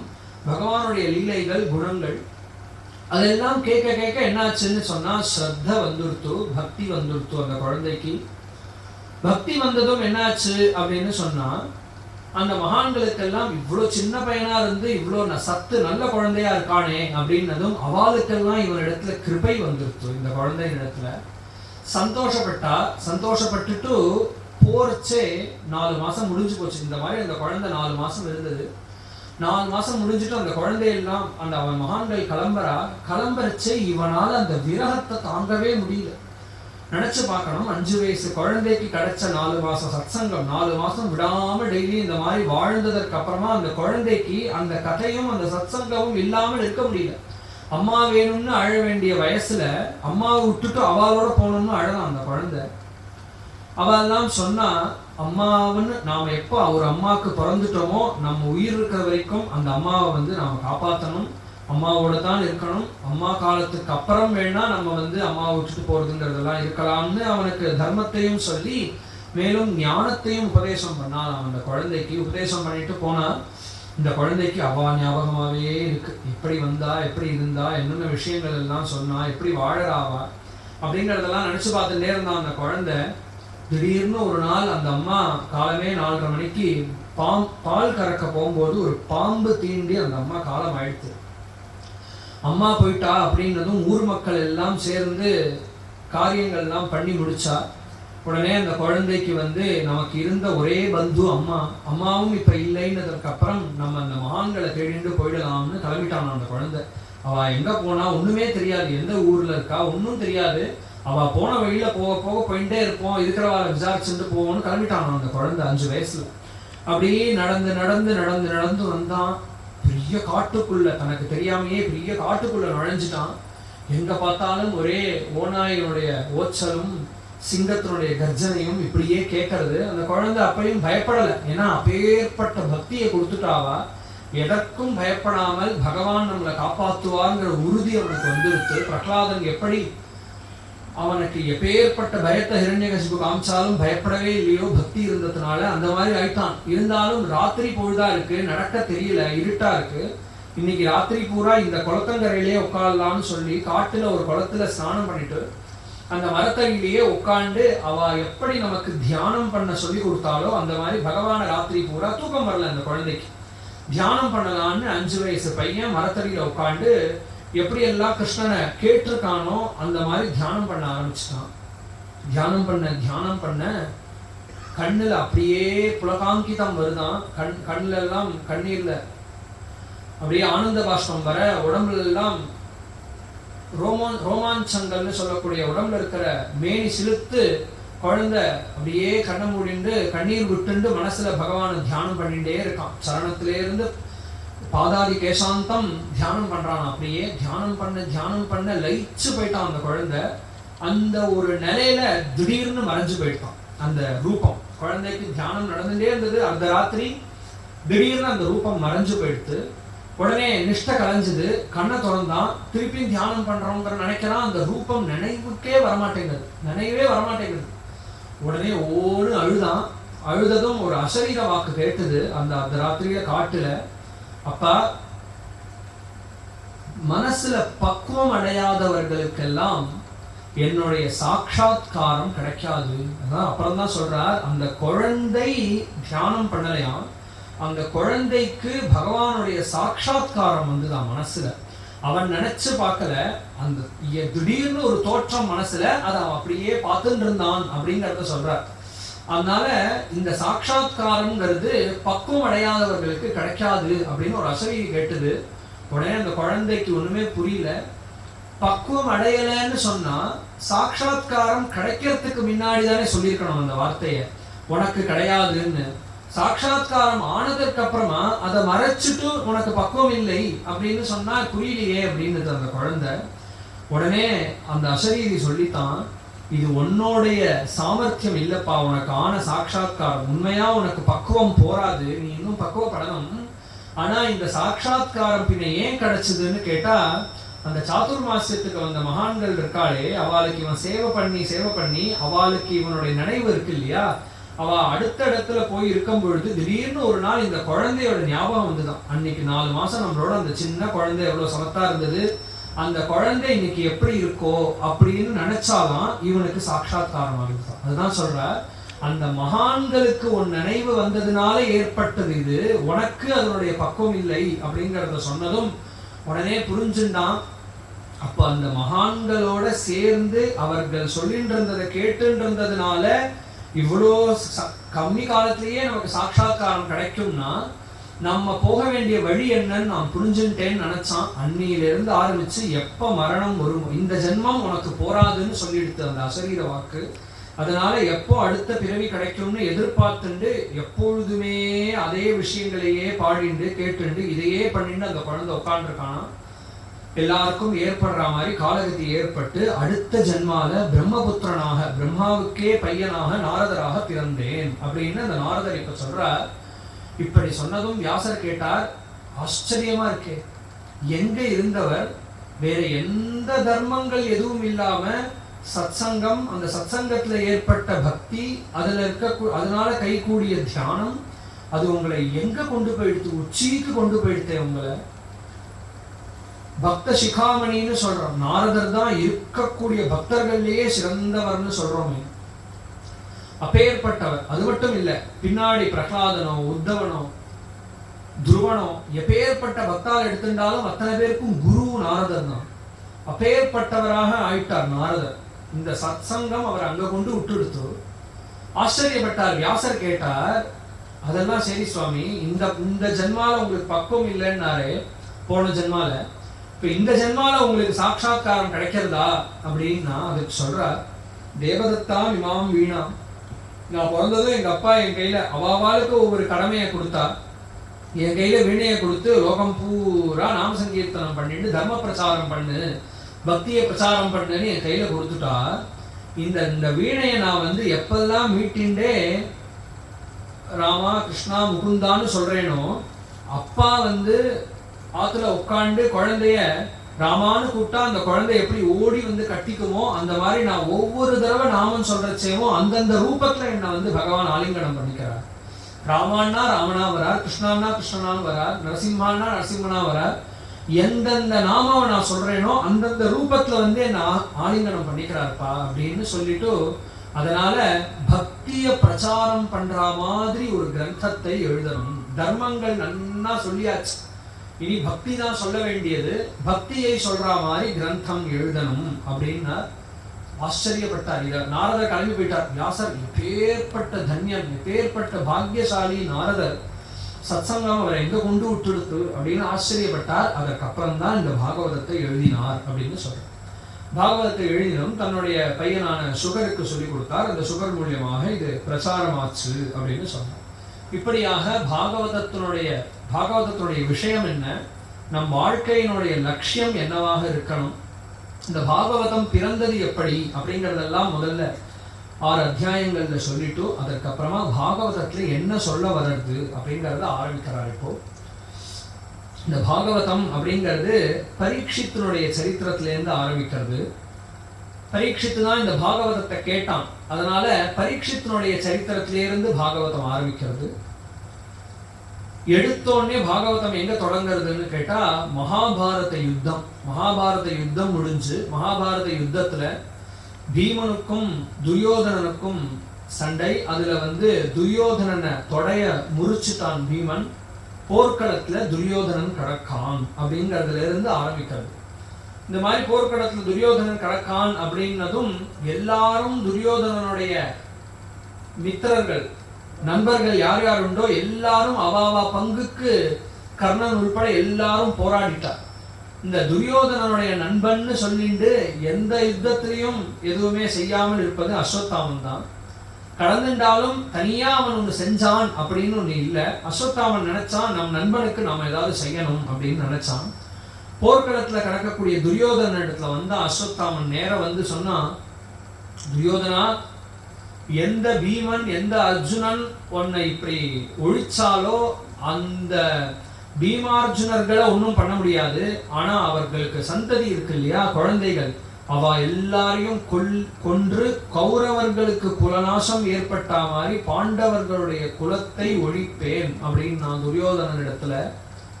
ஆச்சரியம் என்னன்னா, இதை கேட்ட துரியோதனன் சொல்றான், வேண்டாம்ப்பா, நாங்க வாழ்க்கை பூரா சண்டை போட்டு இன்னைக்கு நாங்க அழிஞ்சது போதும், இப்ப நீ ஒழிக்கிறேன்னு சொல்றது, இப்ப எனக்கு எத்தனை பேரன்கள் இருந்தாலோ அத்தனை பேரும் அழிஞ்சுட்டா. இன்னைக்கு எனக்குன்னு ஒரு குடும்பம் இருக்குன்னா நாளைக்கு பாண்டவர்களுடைய சந்ததி தான் என்னுடைய வம்சம். அப்போ நாங்கெல்லாம் அழிஞ்சது போதும், எங்க வம்சமாச்சு இருக்கட்டும், நீ கொல்லாதேன்னு சொல்றான். துரியோதனனே போதுங்கிற முடிவுக்கு வந்துட்டான். ஆனா அஸ்வத்தாமன் அது என்னவா விடுறது, நான் இருக்கும் பொழுது உன்னை ஒழிச்சவன் வாழலாமா அப்படின்னா, துரியோதனனுக்கு விருப்பம் இல்லாத பொழுதும் அஸ்வத்தாமன் தன் பங்குக்கு ஏதாவது பண்ணணும்னு நினைச்சான். நேர நான் சொன்ன பேச்ச கேட்கல, கிளம்பிட்டான். துரியோதனன் கதறினான், வேண்டாம் வேண்டாம்னு. அஸ்வத்தாமன் நேர கிளம்பினான். அன்னைக்குதான் 18 நாள் போராட்டம், பெரிய போராட்டம், உலக போர். மகாபாரதத்துல சொல்லும் பொழுது அந்த போர்ல சீனப்படைகள், வெளிநாட்டவர்களுடைய சேனைகள்லாம் வந்தது, பல நாட்டு படைகள் சேர்ந்திருக்கு. வெறும் பாரதத்துல நடந்த போர் இல்லை இது, பல வெளிநாட்டு சேனைகள்லாம் கலந்துட்ட படை இது. பாரத உலகப் போர். அது முடிஞ்சு பாண்டவர்கள்லாம் அன்னைக்குதான் ஓஞ்சிருக்கா. துரியோதனனை வதம் பண்ணிட்டு எல்லாரும் அடிச்சு போட்ட மாதிரி படுத்துட்டு இருக்கா. போர்க்களம் ரொம்ப கொடூரமா இருக்கு. யாருமே தன்னுடைய முகாம்கள்லாம் கலைச்சு இன்னும் நாட்டுக்கே போகல, நகரத்துக்கே போகல, போர்க்களத்திலேயே தூங்கிட்டு இருக்கா எல்லாரும் முகாம்கள்ல. அஸ்வத்தாமன் வரான். எல்லாரும் தூங்கி இருக்கிற சமயமா பார்த்து இந்த பாண்டவர்களுடைய குழந்தைகள் 5 குழந்தைகள் படுத்துட்டு இருக்கு. தர்மனுடைய குழந்தை தர்மனை போலவே இருக்கான் பார்க்க. 5 குழந்தைகளும் அப்படியே சின்ன பாண்டவர்கள் போல இருக்கான். அவெல்லாம் பார்த்ததும் நினைச்சான், இவர்கள் எல்லாம் ஒழிச்சு கட்டுறேன்னா கத்தி எடுத்தான். 5 குழந்தைகளையும் வெட்டிட்டான். வெட்டிட்டு ஓடியே போயிட்டான் அஸ்வத்தாமா. காலமே திரௌபதி எழுந்து பார்க்கறா. பார்த்தா படுத்துட்டு இருந்த குழந்தைகள் எல்லாம் முண்டமா கிடக்கு. ஓன்னு கதறா திரௌபதி. திரௌபதி சத்தத்தை கேட்டு எல்லாரும் எழுந்து பார்த்தா இப்படி ஒரு கொடூரம் தாங்க முடியல. யார் பண்ணா அப்படின்னதும் அஸ்வத்தாமன் தான் பண்ணா அப்படின்னு அரசல் பரசலா தெரிஞ்சு வந்தது. உடனே சொன்னான் அர்ஜுனன், அஸ்வத்தாமன்னு சொல்லல, இந்த குழந்தையை கொன்றவன் எவனோ அவன் தலையை வெட்டாமல் ஓயமாட்டேன் அப்படின்னு திரௌபதி கிட்ட சபதம் பண்ணான். நேர போனான், அஸ்வத்தாமாவை கையும் காலுமா பிடிச்சான். அஸ்வத்தாமா மாட்டின்ட்டான். பிரம்மாஸ்திரங்கள்லாம் போட்டு பார்த்தான், அர்ஜுனன்ட்ட எதுவுமே எடுபடல. பிடிச்சிட்டான். அர்ஜுனன் கை காலுமா பிடிச்சு கழுத்துல கயத்தை கட்டி அந்த போர்க்களத்துல தரன்னு இழுத்துண்டு வரானான் அர்ஜுனன். எப்படி பலி கொடுக்கக்கூடிய கடாவை வெற்றத்துக்கு கொண்டு வருவாளோ அந்த மாதிரி அவன் தலையை வெற்றத்துக்கு கொண்டு வரான் அப்படின்னு சொல்றார். அப்படி கொண்டு முகாம்குள்ள நுழையறான். அங்க எல்லாரும் உட்காந்துருக்கா. பீமன், நகுலன், சகதேவன், திரௌபதி, தர்மபுத்திரர் எல்லாரும் உட்காந்துருக்கா. இவ்வளவு துக்கத்தோட அழுதுண்டு. அஸ்வத்தாமன் தான்ங்கிறது திரௌபதிக்கு தெரியாது, அர்ஜுனனுக்கு தெரிஞ்சிருந்தது. அர்ஜுனன் ஐஷன் வரதை பார்த்ததும் எழுந்துண்டாலாம், அப்படியே நமஸ்காரம் பண்ணாலாம் அஸ்வத்தாமனுக்கு. உடனே அர்ஜுனனை பார்த்து கத்துறாள், என்னமா நீங்க இப்படி பண்ணலாம், இப்பேற்பட்ட அபராதத்தை பண்ணியிருந்தாலும் குரு புத்திரனாச்சே இவன், நீங்க இன்னைக்கு ஒரு ஆள் அப்படின்னு இப்பேற்பட்ட உலகப் போரை வென்றேன் காண்டீவதாரின்னு நீங்க நிக்கிறதுக்கு காரணம் துரோணர் தானே. அந்த துரோணரை சொல்லி கொடுக்கலன்னா உங்களால ஜெயிக்க முடியுமா? அப்பேற்பட்ட துரோணரை, துரோணபுத்திரனான குருபுத்திரனான அஸ்வத்தாமாவை எப்படி உங்களால இப்படி கூட்டின்னு வர முடிஞ்சது? மரியாதையா நடத்த வேண்டாமா? தப்பு பண்ணியிருந்தாலும் குருபுத்திரனாச்சு அப்படின்னாலாம் ஆச்சரியப்பட்டா எல்லாரும். எந்த தாயால இந்த மாதிரி பேச முடியும்? அவ்வளவு மதிப்பான் குருவினிடத்துல அவளுக்கு, திரௌபதிக்கு. உடனே பார்த்தால், உடனே அர்ஜுனன் சொன்னா, பீமன் எல்லாரும் மேலும் சொன்னார், இவரை வதம் பண்ணக்கூடாது அப்படின்னு திரௌபதி சொன்னார். உடனே தர்மபுத்திரர் சொன்னார், எழுந்து நின்று சொன்னார் சபையிலேயே, சபாஷ், உன்ன மாதிரி யாரால பேச முடியுமா? எவன் ஒருவன் தன்னுடைய குழந்தைகளை கொன்றவனை கொலை பண்ண வேண்டாம்னு மட்டும் இல்லை, அவன் மரியாதைக்குரியவன் எவன் போற்றுவான்? இப்பேற்பட்ட ஒரு பாவம் உனக்கு ஏற்படுற துக்கத்தை விட உன்னுடைய குருபக்தி அதிகமா இருக்கேமா அப்படின்னு மெச்சினார். உடனே பீமன் பார்த்தான், அவன் என்னடான்னா குழந்தைய கொலை பண்ணிட்டு நிக்கிறான், அவனை என்னமோ பாடின்னு இருக்கேன் நீங்கெல்லாம், மண்டையை உடைக்க வேண்டாமான்னு கத்தினான் பீமன். அர்ஜுனனுக்கு ஒன்றும் புரியல. தர்மபுத்திரரோ அவரை மதிப்பது சரிங்கிறார், பீமனோ அவனை கொல்லணுங்கிறார். ரெண்டுமே அண்ணாக்கள். என்ன பண்றதுன்னு புரியாம நின்னதும் கிருஷ்ணர் சொன்னார், ராஜ்யத்துல அரசாண்டுன்னு இருக்கிறவனை ராஜ்யத்திலிருந்து நாடு கடத்திட்டா அதுவே மரணத்திற்கு சமம். சம்பாவிதஸ்ய சாகீர்த்திர் மரணாததிரிச்சதே. நன்னா கௌரவமா வசதியா ஒருத்தன் வாழ்ந்துட்டான் அப்படின்னு சொன்னா அவன் நாளைக்கு நெடுத்தெருவுக்கு வந்துட்டான்னா அது மரணத்தை விட கொடுமை அவனுக்கு அப்படிங்கிறத சொன்னார் எடுத்து. அதனால இவர்கிட்டேந்து ராஜ்யத்தை புடுங்கிண்டு மொட்டை அடிச்சு நாடு கடத்திடலாம் அப்படின்னு உபாயம் சொன்னார். தண்டிச்சா மாதிரியும் ஆகும், மதிச்சா மாதிரியும் ஆகும்னு பகவான் சொன்னதும் அஸ்வத்தாமாவை நாடு கடத்திட்டா, அவனுடைய ராஜ்யத்தை எல்லாம் புடுங்கிண்டு. அதற்கப்புறம் என்னாச்சு, அந்த அவமானம் தாங்கல. மேலும் சொல்றாள் திரௌபதி சொன்னார், இன்னைக்கு நான் கஷ்டப்படுறேன் இல்லையா, குழந்தையை இழந்தா, ஒரு குழந்தைய இழக்கிறதுங்கிறது தாய்க்கு எப்பேற்பட்ட கஷ்டங்கிறத நான் இன்னைக்கு அனுபவிச்சுட்டேன். ஆனா அஸ்வத்தாமாவோட அம்மா இன்னும் இருக்காளே, அந்த தாய்க்கு அந்த துக்கம் வரலாமோ? அப்போ நான் பட்ட கஷ்டம் இன்னொருத்தர் படக்கூடாதுங்கிற எண்ணத்தோட அவள் மன்னிச்சு விட்டாலாம். ஆனாலும் அஸ்வத்தாமனுக்கு இதெல்லாம் புரியல. மகா கோபம் வந்தது, அவமானப்படுத்திட்டான்னு தோணித்து. சரி, இந்த 5 பேரை கொன்னாச்சு, இவாளுக்கு இருக்கக்கூடிய சந்ததி இன்னும் ஒண்ணு பாக்கி இருக்கு. என்ன அப்படின்னா, அர்ஜுனனுக்கு திரௌபதியின் இடத்துல பிறந்த குழந்தைய அவன் தலையை வெட்டிட்டான். ஆனா அர்ஜுனனுக்கு சுபத்ரா அப்படின்னு சொல்லக்கூடிய கிருஷ்ணருடைய தங்கையை கல்யாணம் பண்ணிட்டான் அர்ஜுனன். அவனுக்கும் சுபத்ராவுக்கும் பிறந்த குழந்தைதான் அபிமன்யு. கிருஷ்ணன் அபிமன்யுக்கு மாமா. அப்பேற்பட்ட வீராதி வீரன், அர்ஜுனனுடைய புத்திரன், கிருஷ்ணருடைய சிஷ்யன். கிருஷ்ணரை தான் அவனுக்கு எல்லா வித்தை போர்க்கலை எல்லாம் சொல்லி கொடுத்தாராம். அப்பேற்பட்ட வீராதி வீரன். 7 பேர், பீஷ்மர், துரோணர், ஜெயத்ரதன், கர்ணன், எல்லாருமா 7 பேர் சேர்ந்து அடிக்க அவன் ஒத்தனா அத்தனை பேரையும் அடிச்சான். அவன் ஒத்தனை சமாளிக்க முடியல 7 பேரால. மாத்தி மாத்தி பீஷ்மர் யுத்தம் பண்றார், சளைச்சு போறார். துரோணர் வரார், துரோணர் களைச்சு போறார். கர்ணன் வரான், கர்ணனால முடியல. ஜெயத்ரதன் வரான். மாறி மாறி எல்லாருமா, அந்த பட தளபதிகள் யாருண்டோ எல்லாருமா போரிட்டு பார்த்தா ஒரே ஆளா 19 வயசு பையன் அத்தனை பேரையும் கிணறு அடிக்கிறான். காலம்பர்லேருந்து சாயங்காலம் அஸ்தமிச்சரும் போல இருக்கு.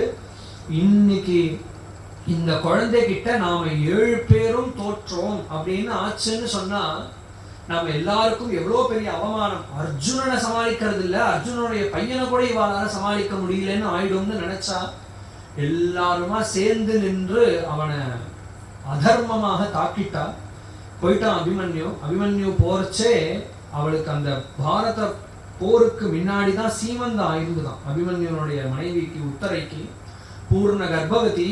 அன்னைக்கு அபிமன்யு யுத்தத்துக்கு போறேன் அப்படின்னதும் அவள் சொன்னானா, நீங்க போகணுமா, அப்பா எல்லாம் இருக்காளே, பெரியப்பா பீமன்லாம் இருக்காளே, அவ எல்லாரும் இன்னைக்கு இது பிஸியா இருக்கா. அன்னைக்கு அபிமன்யு யுத்தத்தன்னைக்கு அர்ஜுனன் கொலை பண்ண காலாட்படை 2 லட்சம் பேர். பீமன் வதம் பண்ண யானைகள் 1000 யானைகளை கொண்டிருக்கான். அன்னைக்கு அவ்வளோ சேனை அன்னைக்கு வந்துருத்து. அதையும் மீறி இவாளோட யுத்தம் பண்றதுக்கு ஆள் இல்லை அன்னைக்கு. அதற்காக வேற யாரும் இல்லை அப்படிங்கறச்சே அபிமன்யு சொன்னா, முக்காடு போட்டுண்டு உள்ள உட்கார்ந்து இருக்கிறதுக்கு நான் என்ன பேடியாமா, வீரன் நானு, எங்க அப்பா பெரியப்பா இல்லாத பொழுது நான் தானே போய் நிக்கணும், ஜெயத்தோட வரேன்னு சொல்லிட்டு போனா. கடைசியில வரல. அன்னிக்கே அவளுக்கு அந்த உத்தரைக்கு இனி நாம் எதற்கு வாழணுங்கிற எண்ணம் இருந்தாலும் வயத்துல குழந்தை இருக்கு, அந்த குழந்தைக்காக வாழணும்னு நினைச்சிருந்து உயிரை பிடிச்சு நிக்கிறா. அந்த குழந்தை மேல இப்ப பிரம்மாஸ்திர பிரயோகம் பண்ணிட்டான். அந்த ஒரு சந்ததி தான் பாக்கி இருக்கு, மிச்சம் எல்லாரும் போயிட்டா. இனி பாண்டவர்களுக்கும் சரி கௌரவர்களுக்கும் சரி சந்ததிங்கிறது அந்த ஒரு குழந்தை தான். அத்தனை 100 பேர் இருந்தாலும் எல்லாரும் போயிட்டா போர்ல. அந்த ஒரு குழந்தையையும் ஒழிக்கணும்னு பிரம்மாஸ்திர பிரயோகம் பண்ணிட்டான். பிரயோகம் பண்ணினா பாரத போர்லாம் முடிஞ்செடுத்து அஸ்வத்தாமாவை அவமதிச்சு அனுப்பினதுக்கு அப்புறமா கிருஷ்ணரும் விடை பெற்று கொண்டு துவாரகைக்கு கிளம்புற. தூது போறதுக்காக இங்க வந்தது 4 மாசம் ஆச்சு. திரும்பி போய் துவாரகைக்கு போய் கிருஷ்ணர் திரும்பி கிளம்புறார். பாரத போர் முடிஞ்சு கிளம்புற சமயத்துல நெடு ரோட்டுல ஓடி வரா உத்தரை, இளம் பெண். உத்தரை ஓடி வரத பார்த்ததும் கிருஷ்ணர் யாருக்குமே அங்க ஒண்ணுமே புரியல, தர்மபுத்திரர் எல்லாருக்கும். ஏன்னா அந்த காலத்து மரபு, இளவரசிகள்லாம் எல்லாரும் பார்க்கும்படி வெளியில வரமாட்டா, பல்லாக்குல தான் வருவா. அதுவும் இளவரசிகள்ல கர்ப்பவதிகளா இருந்தா அப்படின்னு சொன்னா வரவே மாட்டா, வெளியில அந்தப்புறத்திலேயே தான் இருப்பா. அப்படி இருந்த பூர்ண கர்ப்பவதி இளவரசியா இருக்கக்கூடிய இவள் நடு ரோட்ல இப்படி ஓடி வராளே, பயந்துண்டு என்னன்னு பார்த்ததும் சரணாகதி பண்ணா. கிருஷ்ணா, எந்த குழந்தைக்காக என் கணவருக்கு அப்புறமும் நான் உயிரை பிடிச்சிட்டு இருக்கேனோ அந்த குழந்தை அழியணும்னு பிரம்மாஸ்திர பிரயோகம் பண்ணிட்டாரு. ஏதோ தெரியல, பெரிய நெருப்பு அஸ்திரம் போல இருக்குன்னு நினைக்கிறேன், என்னை துரத்துறது, எங்க போனாலும் என் பின்னாடியே வர்றது அப்படின்னு வந்து காலில் விழுந்ததும் பகவான் அபயப்பிரதான் அவர் சொல்றார், தாய் உள்ளம், அப்படி ஒரு கால் இந்த அஸ்திரம் வீணா போகாது, பிரயோகம் பண்ணியாச்சுன்னா யாரா ஒருத்தர் உயிர் வாங்கிடும்னா நான் போறேன், என் குழந்தை ரட்சிக்கட்டும் அப்படின்னு பிரார்த்தனை பண்ணிண்டார். உடனே பகவான் வந்து வெளியில மறைஞ்சு உத்தரையனுடைய கர்ப்பத்துக்குள்ள தோன்றினார். தோன்றி வயத்துல வந்து படக்கூடிய பிரம்மாஸ்திரம் எப்படி ஒரு புஷ்பம் போட்டா பட்டு கீழே விழுமோ அந்த மாதிரி உத்தரையனுடைய வயத்துல பிரம்மாஸ்திரம் பட்டு வெறும விழுந்துருத்தான் கீழே. ரொம்ப சந்தோஷப்பட்டால் உத்தரை. பகவான் அபயப்பிரதானம் பண்ணினார். இதை பார்த்துட்டே இருந்தாலோ இல்லையோ குந்தி, ஏன்னா ஆத்துல வந்து ஒரு சந்ததி வேணும் அப்படிங்கிறது அப்பா அம்மாக்களை விட தாத்தா பாட்டிகள் தான் எதிர்பார்த்துட்டே இருப்பா. ஏன்னா இப்பேற்பட்ட பரம்பரை, இவ்வளோ தர்மங்கள், இவ்வளோ சம்பிரதாயங்கள், இப்படி வாழ்ந்த நம்ம பரம்பரை இதோட முடிஞ்சிடக்கூடாது, இந்த தர்மம் இன்னும் வளரணும்னு எதிர்பார்க்கக்கூடியவா. குந்தி தானே கிழவி இருக்கிறதுலையே. திரௌபதி எல்லாருக்கும் மாமியார், அதாவது இந்த உத்தரைக்கு மாமியார்களுக்கெல்லாம் மாமியார். அவ இன்னும் இருக்கா. குந்தி வந்து இந்த மாதிரி பகவான் சந்ததியை காப்பாத்தினதும் சந்தோஷப்பட்ட குந்தி வந்து நெடு ரோட்டுல தன்னுடைய மருமகன், அதாவது சொந்த அண்ணா பையன் தான் கிருஷ்ணன், கிருஷ்ணன் மருமான் முறை, கிருஷ்ணன் காலில் வந்து விழறா. உடனே கிருஷ்ணர் வந்து, என்ன அத்தை, என்னோட பெரியவா நீங்க, என் காலில் போய் விழறேளே அப்படின்னதும் இவள் சொன்னால், நீ ஒன்றும் சாமானியமானவன் இல்லையேப்பா, ஆதி புருஷன் ஆச்சே, பெரிய பெரிய மகரிஷிகள் வியாசர் முதலியவர்கள் எல்லாருமே நீந்தான் பரம்பொருள்னு காமிச்சு கொடுக்குறாளேப்பா, அப்படி இருக்க நான் ஏன் உன் காலில் விழக்கூடாது, எப்பேற்பட்ட பாக்கியம் நாங்கள் எல்லாம் பண்ணியிருக்கோம், ஏன் அப்படின்னு கேட்டா தான் சொல்றா, கிருஷ்ணாய வாசுதேவாய தேவகி நந்தனாயச்ச நந்தகோப குமாராய கோவிந்தாய நமோ நமஹ. கிருஷ்ணா, உனக்கு நமஸ்காரம், நீ எப்படிப்பட்டவன் அப்படின்னு சொன்னா எல்லாரையும் ஆகர்ஷணம் பண்ணக்கூடியவன். உன்னை ஒரு தடவை பார்த்தாச்சுன்னு சொன்னா, ஒரு தடவை சந்நிதியில வந்து நின்னாச்சு, அந்த கதைகளை கேட்டாச்சுன்னு சொன்னா அப்படியே ஈர்க்கிறைய எல்லா மனசையும் ஆகர்ஷணம் பண்றவனாக இருக்கக்கூடிய ஹே கிருஷ்ணா. மேலும் வசுதேவர் எப்பேற்பட்ட பாக்கியசாலி. வசுதேவருக்கு முதல்ல குழந்தையா பிறந்ததும் உன்னை வந்து வசுதேவர் தானே கையில தூக்கின்றார். எப்பேற்பட்ட பாக்கியசாலி வசுதேவர். தேவகி அந்த உன்னை பெற்றாலே அந்த தாயார் எப்பேற்பட்ட பாக்கியவதி. மேலும் சொல்றார், அவ 2 பேர் வசுதேவர் தேவகி உன்னையே குழந்தையா பெற்றெடுத்தாலும் கூட கம்சனுடைய வதமார பரியந்தம் 10 வருஷ காலம் கஷ்டப்பட்டு இருந்தா ஜெயில. ஆனா நான் எப்படி இருக்கேன் பாரு, உனக்கு அத்தை தான் இருந்தாலும் எங்களுக்கு ஒரு கஷ்டம் அப்படின்னு சொன்னா நாங்க 10 வருஷம் கஷ்டப்பட்டோம் அப்படிங்கிறதே இருக்க மாட்டேங்கிறது. விஷாத் முதல்ல பீமன் பிறந்ததுமே 5 வயசுல விஷம் வச்சு கொன்னா, விஷத்தை சாப்பிட்டுட்டு பீமன் போயிட்டான், தண்ணீர விழுந்துட்டான். அதோ வருணலோகமா அங்க கொண்டு போய் நிறுத்தினா, அங்க வருணன் வந்து யாரா இவன்னா, பாண்டவர்ல 2ஆவதவன் அப்படின்னு சொன்னா, பாண்டவனை ஏண்டா இங்க கொண்டு வந்த, இவனை தேடிட்டு கிருஷ்ணன் வந்துருவான், முதல்ல கொண்டு போய் திரும்பி விட்டுடு அப்படின்னு சரித்திரம். இப்போ முதல்ல விஷம் வச்ச உடனே பீமனை காப்பாத்தினியே மகாகுணேகே. அடுத்தது அரக்கு மாளிகையில அத்தனை பேரையும் தீ வச்சுட்டான். இப்ப அத்தனை பேருக்கும் பகவான் வந்து விதுரர் மூலியமாக சுரங்கம் இருக்குங்கிறத சொல்லி கொடுத்து அதுல இருந்து எப்படி தப்பிக்கணும் அப்படிங்கிறத சொல்லி, அது மட்டும் இல்லை, யாராவது தீ வைக்க வந்தவன் படுத்துட்டு தூங்குவானோ, இந்த புரோச்சனன்னு அரக்கு மாளிகைக்கு தீ வைக்க வந்தவன் தீ இன்னும் கொஞ்சம் ராத்திரி ஆகட்டும் தீ வைக்கலான்னு படுத்துன்னு தூங்கிட்டான். அந்த சந்தர்ப்பத்துல இவாலே தீய வச்சுட்டு கிளம்பி ஓடிட்டான்னு சரித்திரம். அப்போ எங்களை கொல்ல வந்தவனை வந்து மயக்கடிச்சு மகாக்னே. அதற்கப்புறம் புருஷாத் அதர்ஷனாத் நாங்கெல்லாம் வந்து தலைமறைவாக ஆனோம். திரௌபதி கல்யாணத்திற்கு முன்னாடி 1 வருஷ காலம் தலைமறைவாக நாங்க வாழ்ந்தோம். அப்ப வந்து பகாசுரன் ஒரு அசுரன் அவனிடத்திலிருந்து காப்பாத்தின. அசத் சபாயாக மேலும் என்னுடைய மாட்டு பொண்ணான திரௌபதிய என் குழந்தை அத்தனை பேரும் இருக்கிற அந்த சபையில அவ்வளோ பெரியோர்களும் இருக்கக்கூடிய சபை. அந்த சபைங்கிறது சாதாரண ஒரு கூட்டம் இல்ல, அன்றைய காலத்து பார்லிமெண்ட், அது நாட்டு சபை. அது அத்தனை மந்திரிகள் அத்தனை சிற்றரசர்களும் இருக்கக்கூடிய அந்த சபையில ஒரு பதிவிரதையான ஒரு சுமங்கலியான ஒரு பொண்ணை புடவைய புடிச்சு அவுத்தாங்களே, வஸ்திரத்தை இந்த மாதிரி பண்ணி மானபங்கப்படுத்தணும்னு நினைச்ச அந்த காலத்துல அவளுக்கு அபயமா அக்ஷயமான வஸ்திரத்தை கொடுத்து காப்பாத்தினியேப்பா. அசத் சபாயா. அதற்கப்புறம் வனவாசத்துல எத்தனை கஷ்டம். ஒரு நாள் துர்வாசர் வந்துட்டார், 1000 பேருக்கு சாப்பாடு போடுறேன்னு ஒத்துட்டார் தர்மபுத்திரர். அக்ஷய பாத்திரம் இருக்குன்னு கடைசியில பார்த்தா அக்ஷய பாத்திரத்தை அலம்பி வச்சாச்சுன்ட்டா திரௌபதி. உடனே என்ன பண்றதுன்னு புரியல, சபிச்சிருவார் துர்வாசர். கிருஷ்ணர் வந்து ஒரு கீரையை வாயில போட்டுண்டு உலகத்தில் இருக்கிறவா அத்தனை பேருக்கும் திருப்தி ஏற்படட்டும் அப்படின்னார். ஸ்நானத்துக்கான போன 1000 பேருக்கும் வயது ரொம்பிடுத்து. அங்க போனா தர்மபுத்திரன் மாங்கு மாங்குன்னு தள்ளி போடுவான் சாப்பாடை, நம்மளால சாப்பிட முடியாது, இப்படியே ஓடி போயிடலாம் அப்படின்னு போயிட்டாலும் அந்த மாதிரி காப்பாத்தின. அதுக்கப்புறம் மிருதே போர் சாதாரண விஷயமா? பீஷ்மர் முன்னாடி நிக்க முடியுமா? துரோணர் முன்னாடி நிக்க முடியுமா? கர்ணனுக்கு ஈடு உண்டா? ஆனா அத்தனை பேர்கிட்டையும் ஒரு காயம் கூட படாம என் குழந்தையில காப்பாற்றினியேப்பா. அதற்கப்புறம் இப்போ இந்த பரீட்சித்துன்னு சொல்லக்கூடிய என் பேரன், எனக்கு ஒரு கஷ்டம்னா முதல்ல வந்து நிக்கிறையே, நான் எப்பேற்பட்ட பாக்யவதி, அதனால நான் என்ன உன்கிட்ட பிரார்த்தனை பண்ணிக்கிறேன்னு கேட்டா அடிக்கடி எனக்கு கஷ்டம் வந்துட்டே இருக்கணும். விபத சந்துன சஸ்வத் இப்படியே பிரார்த்தனை பண்றா.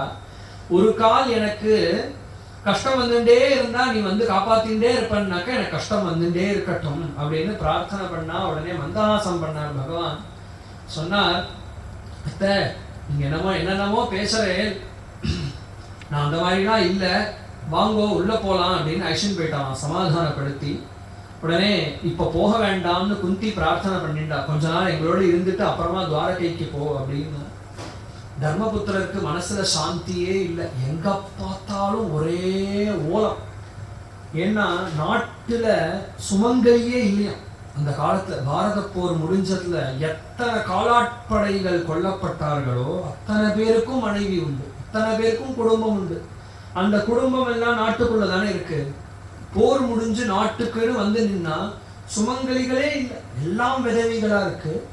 நாடுதான் அப்படி இருக்குன்னு உள்ள வந்தா அந்தப்புறத்துல 100 தம்பிகள் துரியோதனாதிகள், அத்தனை பேருடைய பத்னிகளும் விதவைகள், அவர்களுக்கெல்லாம் குழந்தைகள், அவர்களெல்லாம் விதவைகள், பால்ய விதவைகளா இருக்கா. ஒரே விதவா ராஜ்யம், எங்க பார்த்தாலும் ஓலம்.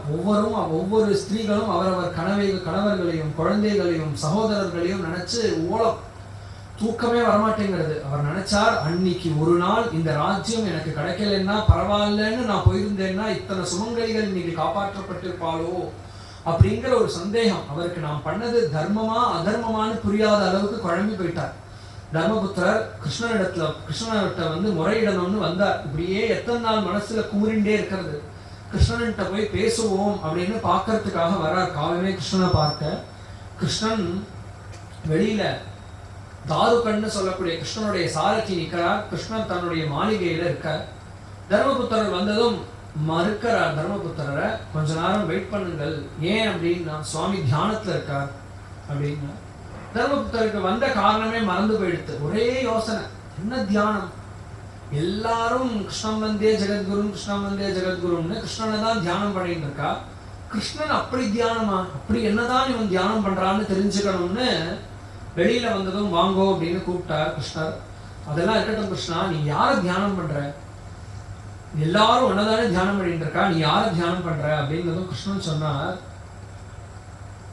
என்னையே நினைச்சிருந்து ஒரு பக்தன் 300 வயசுக்கும் மேல ஆயிடுத்து, போர்க்களத்துல அடிபட்டு உடம்பு பூரா அம்புகளால தொலைக்கப்பட்டு கண்ணுல தண்ணீர் விட்டுண்டே இன்னும் உயிர் பிரியல. 18 நாள்ல 10வது நாள் பீஷ்மருடைய யுத்தம் முடிஞ்சு போயிடுச்சு. பீஷ்மர் அடிச்சுட்டான் சிகண்டி. 11வது நாள்ல இருந்து போர்க்களத்துல போர் நடக்கும் பொழுதே அந்த ஓலங்களை கேட்டுண்டே அப்படியே படுத்துட்டு இருக்கார். யுத்தம் முடிஞ்சு இவெல்லாம் கிளம்பிட்டா. ஆனா இன்னும் அவர் அங்கேயே படுத்துண்டு கண்ணீர் விட்டுண்டு பகவானை தியானம் பண்ணிட்டு இருக்காராம். அந்த மாதிரி ஒரு பக்தன் கடக்காம் போர்க்களத்துல அவனை தியானம் தியானம் பண்ணிட்டு இருக்கேன் அப்படின்னு சொன்னதுக்கு அப்புறம் தான் தர்மபுத்திரருக்கு தாத்தா இன்னும் இருக்காருங்கிற நினைவே வந்துதான். உடனே வந்து கிருஷ்ணா இப்படி மறந்துட்டேனே அப்படின்னா, அவரை பார்க்க தான் போறேன், நீயும் வரையா அப்படின்னு கேட்டார். உடனே எல்லா பாண்டவர்களையும் அழைச்சிட்டு தர்மபுத்திரரை முன்னிட்டு கிருஷ்ணர் வராராம். போர்க்களத்துல பீஷ்மரை பார்க்க, பீஷ்மரை வந்து பார்த்ததும் அஸ்திரம் இந்த மாதிரி தாத்தா அப்படி படுத்துட்டு இருக்காருங்கிறத பார்த்ததும் எல்லாரும் வருத்தப்பட்டா, கண்ணீர் விட்டா. உடனே வந்து பீஷ்மர் சொன்னார், கண்ணீர் விடக்கூடாதுப்பா. தர்மபுத்திரனை பார்த்து சொன்னார், தர்மம் அப்படிங்கிறதுக்கு உருவெடுத்து கிடக்கையப்பா, நீ பேர்பட்ட தர்மாத்மா. இந்த உலகம் வந்து தர்மம் பண்றவா இந்த உலகத்துல நன்னா இருப்பா அப்படின்னு வேதங்கள்லையும் புராணங்கள்லையும் சாஸ்திரங்கள்லையும் கேள்விப்பட்டு அதெல்லாம் ஒரு கால் பொய்யோ அப்படின்னு தோன்ற அளவுக்கு இருக்கே. ஏன் அப்படின்னா, இப்பேற்பட்ட தர்மமே உருவெடுத்த நீ வாழ்க்கை பூரா கஷ்டப்பட்டு இருக்கேப்பா. ஏதோ 4 தர்மம் பண்ணாலே நன்னா இருப்பான்னு சொல்ல, உன் தர்மம் எப்பேற்பட்டதுன்னா, கிருஷ்ணர் வந்து தூதனாக அர்ஜுனனுக்கு கிருஷ்ணர் வந்து தேரோட்டுறது அர்ஜுனனுடைய சாமர்த்தியம் இல்லை, உன்னுடைய தர்மம். உனக்காக வந்து அவர் வந்து வீட்டுல கடக்கார். உன் வீட்டுல ஒரு காரியக்கிரமம்னா வரவாளுக்கெல்லாம் காலம் நின்று உட்காந்துருக்கார். உன் வீட்டுல வேலைக்காரன் போற அவர் இருக்கிறதுக்கு காரணம் உன்னுடைய தர்மம். நீ பண்ற தர்மம் தெய்வத்தை அப்படி கட்டி போட்டிருக்கு. அப்பேற்பட்ட தர்மாத்மாவா நீ இருந்து நீ இன்னும் கண்ணீர் விட்டுன்னு இருக்கியே, நீ அழுதேன்னா உலகத்துக்கு நல்லது இல்லப்பா, வருத்தப்படாதே. ஏன் வருத்தப்படுற அப்படின்னதும் அவர் சொன்னார், தனக்கு இருக்கக்கூடிய துக்கத்தை சொன்னார். ஒரு கால் நம்மளாலதான் இத்தனை அதர்மங்கள் நடந்துடுத்தோ, நம்மளாலதான் தாத்தா போயிட்டாரோ, நம்மளாலதான் துரோணர் குரு போயிட்டாரோ, நம்மளாலதான் வந்து சகோதரனான கர்ணன் போயிட்டானோ, நம்மளாலதான் இத்தனை ஸ்திரீகள் விதவைகளா போயிட்டாலோங்கிற துக்கம் என்ன ரொம்ப வாற்றுறது. அந்த குற்ற உணர்வு எனக்கு இருக்கு அப்படின்னதும் தர்மங்களை எடுத்து சொன்னார். நிறைய தர்மங்கள் கிருஷ்ணரே சொன்னார். தர்மத்தை அவனுக்கு போதிங்கள். தர்மபுத்திரர் ஐஷன் வந்ததுக்கு காரணமே தர்மபுத்திரருக்கு அந்த தர்மத்தை பீஷ்மர் வாயால சொல்லி கேட்கணும் அப்படிங்கிறதுக்காகத்தான் சொல்றார். இங்கதான் மகாபாரதத்தில் இருக்கக்கூடிய சகல தர்மங்களும் இருக்கு. தான தர்மான், ராஜ தர்மான், மோக்ஷ தர்மான், விபாகசம், ஸ்திரீ தர்மான், தான தர்மம், மோக்ஷ தர்மம், ராஜ தர்மங்கள், ஸ்திரீ தர்மங்கள், எல்லா தர்மங்களையும் சொன்னா, அப்பா கவலைப்படாதப்பா, ஒரு ராஜா அப்படிங்கிறவன் சில முடிவுகள் எடுக்கறச்சே சில அதர்மம் பண்ற மாதிரி நேரும், அதற்கு கவலைப்படக்கூடாது, துணிஞ்சு செய்யணும். இன்னைக்கு நீ நினைக்கிற இத்தனை ஸ்திரீகள் விதவைகளா போயிட்டாலோ அப்படின்னு, ஆனா எனக்கு தெரியும், நான் துரியோதனன் அரசாட்சி பண்ணும் பொழுது நான் இங்க இருந்திருக்கேன். அத்தனை ஸ்திரீகளும் எவ்வளோ அதர்மம் படி இவன் பண்ணிட்டு இருந்த கொடுமைகள் கொடூரங்கள்ல எவ்வளோ அவதிப்பட்டான்னு எனக்கு தான் தெரியும். அப்போ பிரஜைகள், ஒரு சுமங்கலிகள், சில ஸ்திரீகள் கஷ்டப்படுறாங்கிறத காட்டிலும் நாட்டு மக்கள் அத்தனை பேரும் கஷ்டப்படுறா அப்படிங்கறச்சே அந்த துக்கத்தை போக்குறதுக்காக சில யுத்தங்கள் செய்ய வேண்டியது நேரும். அதெல்லாம் குறையாகாதுன்னு ஆரம்பிச்சு நிறைய தர்மங்களை சொல்லி எது சரி எது தப்புங்கிறத புரிய வச்சா, அதனால நீ பண்ணது சரி, நீ வந்து உனக்காக ராஜ்யம் வேணும் அப்படின்னு நீ நினைச்சிருந்தாயின்னு சொன்னா வனவாசத்துக்கே போயிருக்க வேண்டாம். என்னைக்கு சூதாடி ராஜ்யத்தை இழந்தையோ அன்னைக்கே போராடி இருக்கலாமே. அப்ப நீ எதற்கு கட்டுப்பட்ட அப்படின்னு சொன்னா தர்மத்துக்கு கட்டுப்பட்ட. பெரியப்பா சொன்னா 13 வருஷம் வனவாசம் பண்ணிட்டு வா அப்படின்னு சொன்னார். கட்டுப்பட்ட. வனவாசம் முடிஞ்சதுக்கு அப்புறமா தர்மபுத்திரர் கேட்டதும் எதற்காகன்னு சொன்னா, துரியோதனனுடைய அரசாட்சியில பிரஜைகள் கஷ்டப்படுறா, நாம அதனால ஒரு ஒரு க்ஷத்ரியனாக நாம இருக்கும் பொழுது ஒரு பிரஜைகள் கஷ்டப்படக்கூடாதுங்கிற நோக்கத்தோட தான் இது யுத்தம் ஆரம்பிச்சது. அதை தெரிஞ்ச பீஷ்மர் சொல்றார், உன்னுடைய நோக்கம் பிரஜைகள் க்ஷேமமா இருக்கணுங்கிறதுக்காக இருந்ததுனால இது எதுவுமே அதர்மம் இல்லைன்னு சொன்னார். எல்லாம் சொல்லி முடிச்சதற்கு அப்புறமாக சந்தோஷப்பட்டார், விடை பெற்றுக் கொண்டார். எல்லா இடத்திலையும் சொன்னார், நான் எதிர்பார்த்துருந்த காலம் வந்ததுப்பா, நான் விடை பெற்றுக் கொள்கிறேன் அப்படின்னு சொன்னார். எல்லாரும் ஓன்னு அழறா. இவர் தர்மம் சொல்றான்னதும் எல்லா மகர்ஷிகளும் கேட்க வந்துட்டாலாம். கேட்க வந்து எல்லாரும் கண்ணீர் விடுறா. மகர்ஷிகள் எல்லாமே கண்ணீர் விடுறா. இப்பேற்பட்ட இவ்வளோ, அதனாலதான் சொல்லுவா, ஆத்துல எல்லா சம்பிரதாயங்கள் தர்மங்கள்லாம் தெரிஞ்ச ஒரு பெரியவா காலம் ஆயிட்டான்னு சொன்னா அது அவளுக்கு மட்டும் இழப்பு இல்லை, நம்ம சந்ததிகள் எல்லாருக்கும் இழப்பு. நாளைக்கு இந்த சம்பிரதாயமோ இந்த தர்மத்தையோ சொல்றதுக்கு ஆள் இல்லையே. அவளுக்கு நாம அவள்கிட்டேருந்து தெரிஞ்சிருந்தாலும் அவளுக்கு சொல்றதுக்கு ஆள் இருக்க மாட்டாரு.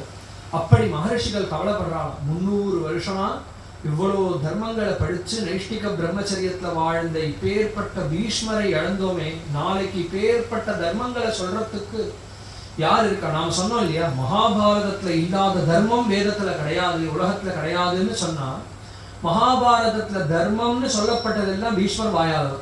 அப்போ அத்தனை தர்மங்களையும் இவர் தான் சொல்லியிருக்கார். ரிஷிகள் எல்லாமே அழறா, இப்பேற்பட்டவரை இழக்கிறோமேன்னு. அந்த சொல்றார், எதற்காக காத்துன்னு இருந்தேன். நாமெல்லாம் கேள்விப்பட்டிருப்போம் பிரசித்தமா, பீஷ்மர் உத்தராயணம் வரணும் அப்படின்னு காத்துன்னு இருந்தாருன்னு. பீஷ்மர் சொல்றார், உத்தராயணத்துக்காக நான் காக்கல, கிருஷ்ணன் இங்க நிக்கணும்னு காத்துன்னு இருந்தேன். ஏன்னா எப்போ பகவானுடைய நாமங்கள் நம்ம காதுல கேட்டுன்னு இருக்கோ அந்த க்ஷணமே நம்ம உயிர் பிரிஞ்சிருக்குன்னா அதான் உத்தராயணம்.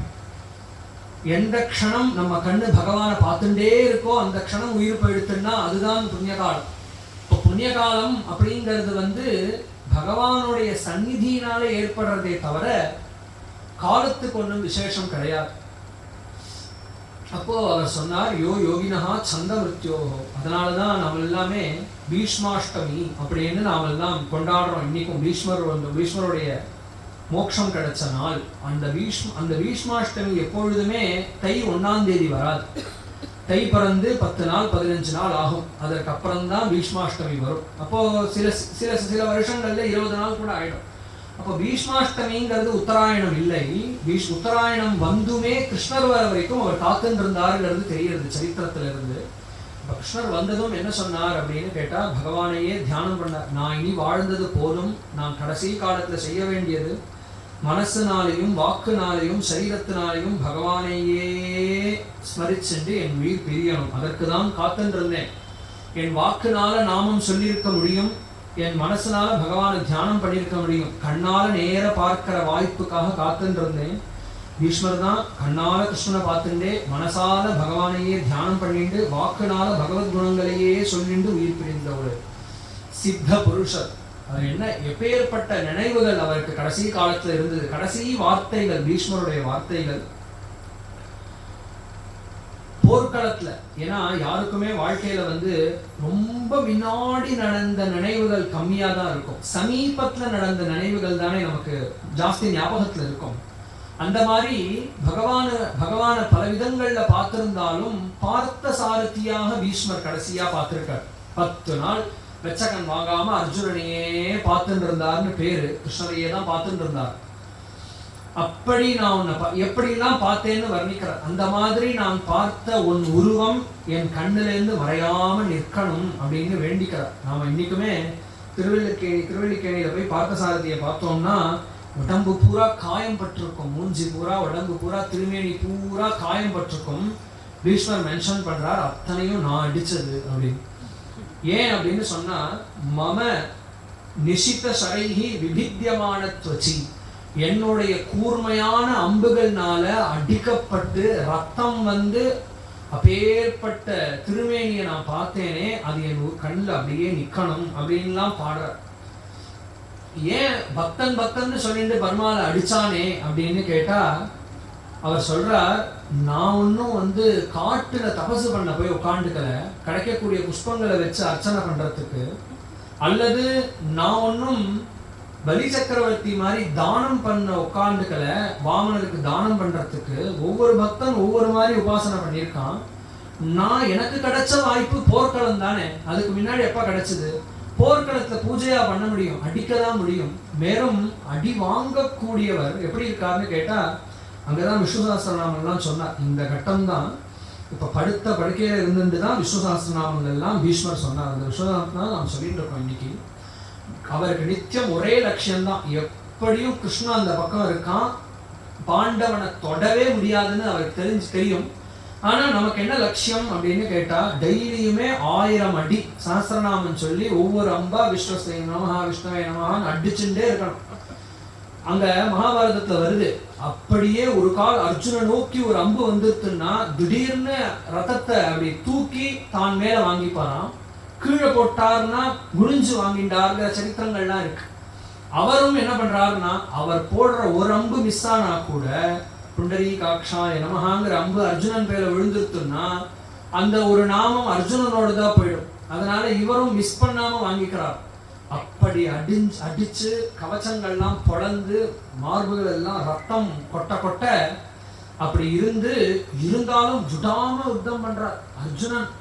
முடியல, கிருஷ்ணா தாத்தா இன்னைக்கு என்ன ஒழிச்சிருவார் போல இருக்கேப்பா, 300 வயசுக்கு என்ன ஆட்டம் ஆடுறார் தாத்தா, நான் திரும்பி போயிடலாம் வா அப்படின்னா அர்ஜுனன் சொல்றா, என்னடா அது, உனக்கு தான்டா தாத்தா, எனக்கும் அவருக்கு என்னடா சம்பந்தம், இந்த யுத்தத்திலேயே முன் புறமுதுகிட்டு ஓடாத ஒரே வீரன் நீந்தான் நினைச்சிட்டு உன் பேர்கிட்ட நான் வந்து உட்காந்துருக்கேன், திரும்பி ஓட்டுங்கிறியேங்கிற இன்னும் கிட்டக்க போறாராம் கிருஷ்ணர் வேணும்ட்டு.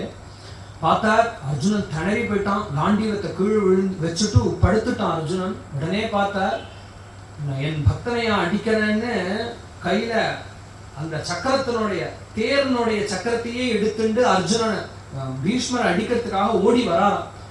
பீஷ்மர் அப்ப வந்து வா வா வான்னு கூப்பிடாராம். வா, உன் கையால ஏதோ ஒரு பேடி கையால போனேன்னு இருக்கக்கூடாது கிருஷ்ணா, உன்னை பார்த்துட்டே உயிர் பிரியணும் அப்படின்னு அவர், நான் உன்னை கூப்பிட்டேனே, நீ கிட்டக்க வந்தையே என்னை அடிக்கிறதுக்காக, அந்த ரூபம் என் மனசுல எப்பொழுதும் நிக்கணும் அப்படின்னு பாடுற. இப்படி ஸ்தோத்திரம் பண்ணி கடைசியில வந்து சொல்றார், இந்த எல்லா ஜீவன்களுக்கும் புழுப்பூச்சியிலேருந்து ஆரம்பிச்சு பிரம்மா பரியந்தம் எல்லா ஜீவன்களுக்கும் உயிராக உள்ளுக்குள்ள இருக்கக்கூடிய சர்வாந்தரியாமியான பரம்பொருள் என்ன உண்டோ அந்த பரம்பொருள் என் கண் முன்னாடி நிற்கக்கூடிய இந்த கிருஷ்ணனிடத்துல என் கண்ணை சமர்ப்பித்தேன் அப்படின்னார். அந்த வாக்கு சொன்னதற்கு அப்புறம் கண்ணு மூடல, அப்படியே கிருஷ்ணனையே பார்த்தார். வாக்கு கிருஷ்ணனிடத்தை சமர்ப்பித்தேன் அப்படின்னு சொன்ன வாக்கு அப்படியே வாக்கு நின்னுது, மனசுல அப்படியே பகவான தியானம் பண்ணார்.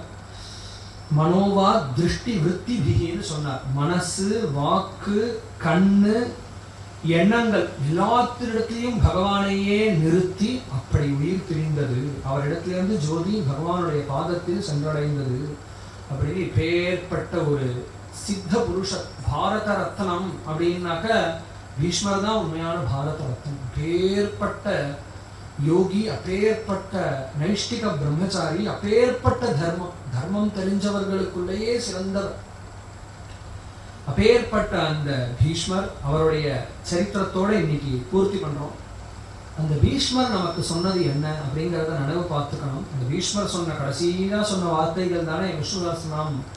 எல்லா தர்மத்தையும் கேட்ட தர்மபுத்திரர் கேட்கிறார், எவ்வளோ தர்மங்கள் சொன்னேன் சுவாமி, இத்தனை தர்மங்கள்லையும் உயர்ந்ததுன்னு உங்களுக்கு எது படுறது? கோதர்ம சர்வதர்மானாம் பவத பரமோமதா, எல்லா தர்மங்களை காட்டிலும் உயர்ந்ததுன்னு நீங்க எதை நினைக்கிறீர்கள் அப்படின்னு கேட்கிறார். மேலும் கிஞ்சவன் முச்சதே ஜந்து ஜன்ம சம்சார வந்தனா, இந்த சம்சாரத்தை ஒரு ஜீவன் எதை ஜபம் பண்ணிட்டு கரையேறுவான் அப்படின்னு கேட்டதும் ஜெகத்பிரபும் தேவதேவம் அனந்தம் புருஷோத்தமம்னு ஆரம்பிச்சு ஜெகத்பிரபுவான இந்த கிருஷ்ணன் அவனுடைய நாமங்களையே அவன் அனவரத்தம் சொல்லிட்டு இருப்பானோ அவன்தான் கரையேறுவான் அப்படின்னு சொல்லக்கூடிய அவருடைய உபதேசம். அந்த அதுபடி பேர்பட்ட பீஷ்மருடைய ஒரு உபதேசத்தின்படி நாம் எல்லோருக்கும் இந்த பாகவதத்தினால பக்தி ஏற்பட்டு பகவத்குணங்களை சொல்லணும். நம்ம நேற்றுக்கே சொன்னோம், பாகவதம் அப்படிங்கிறது 1000 பேருக்கு சொன்னமா அப்படிங்கிறத விட சொன்ன 10 பேர் செயல்முறையில கொண்டு வந்தாலாங்கிறது தான் முக்கியம்.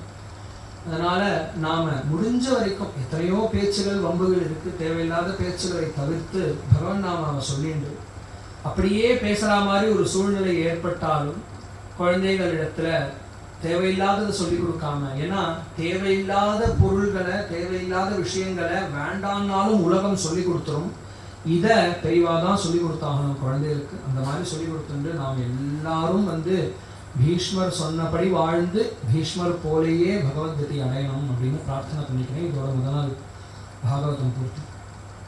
கோபிகா ஜீவனஸ்மரணம் கோவிந்தா கோவிந்தா. ஸ்வஸ்தி பிரஜாभ्यः परिपालयन्तां न्यायेन मार्गेण महीं महिषाः. गोब्राह्मणेभ्यः शुभमस्तु नित्यं. लोकाः समस्ताः सुखिनो भवन्तु. सर्वे च सुखिनः सन्तु सर्वे सन्तु निरामयाः सर्वे भद्राणि पश्यन्तु मा कश्चित् दुःखभाग् भवेत् गोपिका जीवनस्मरणं गोविन्द गोविन्द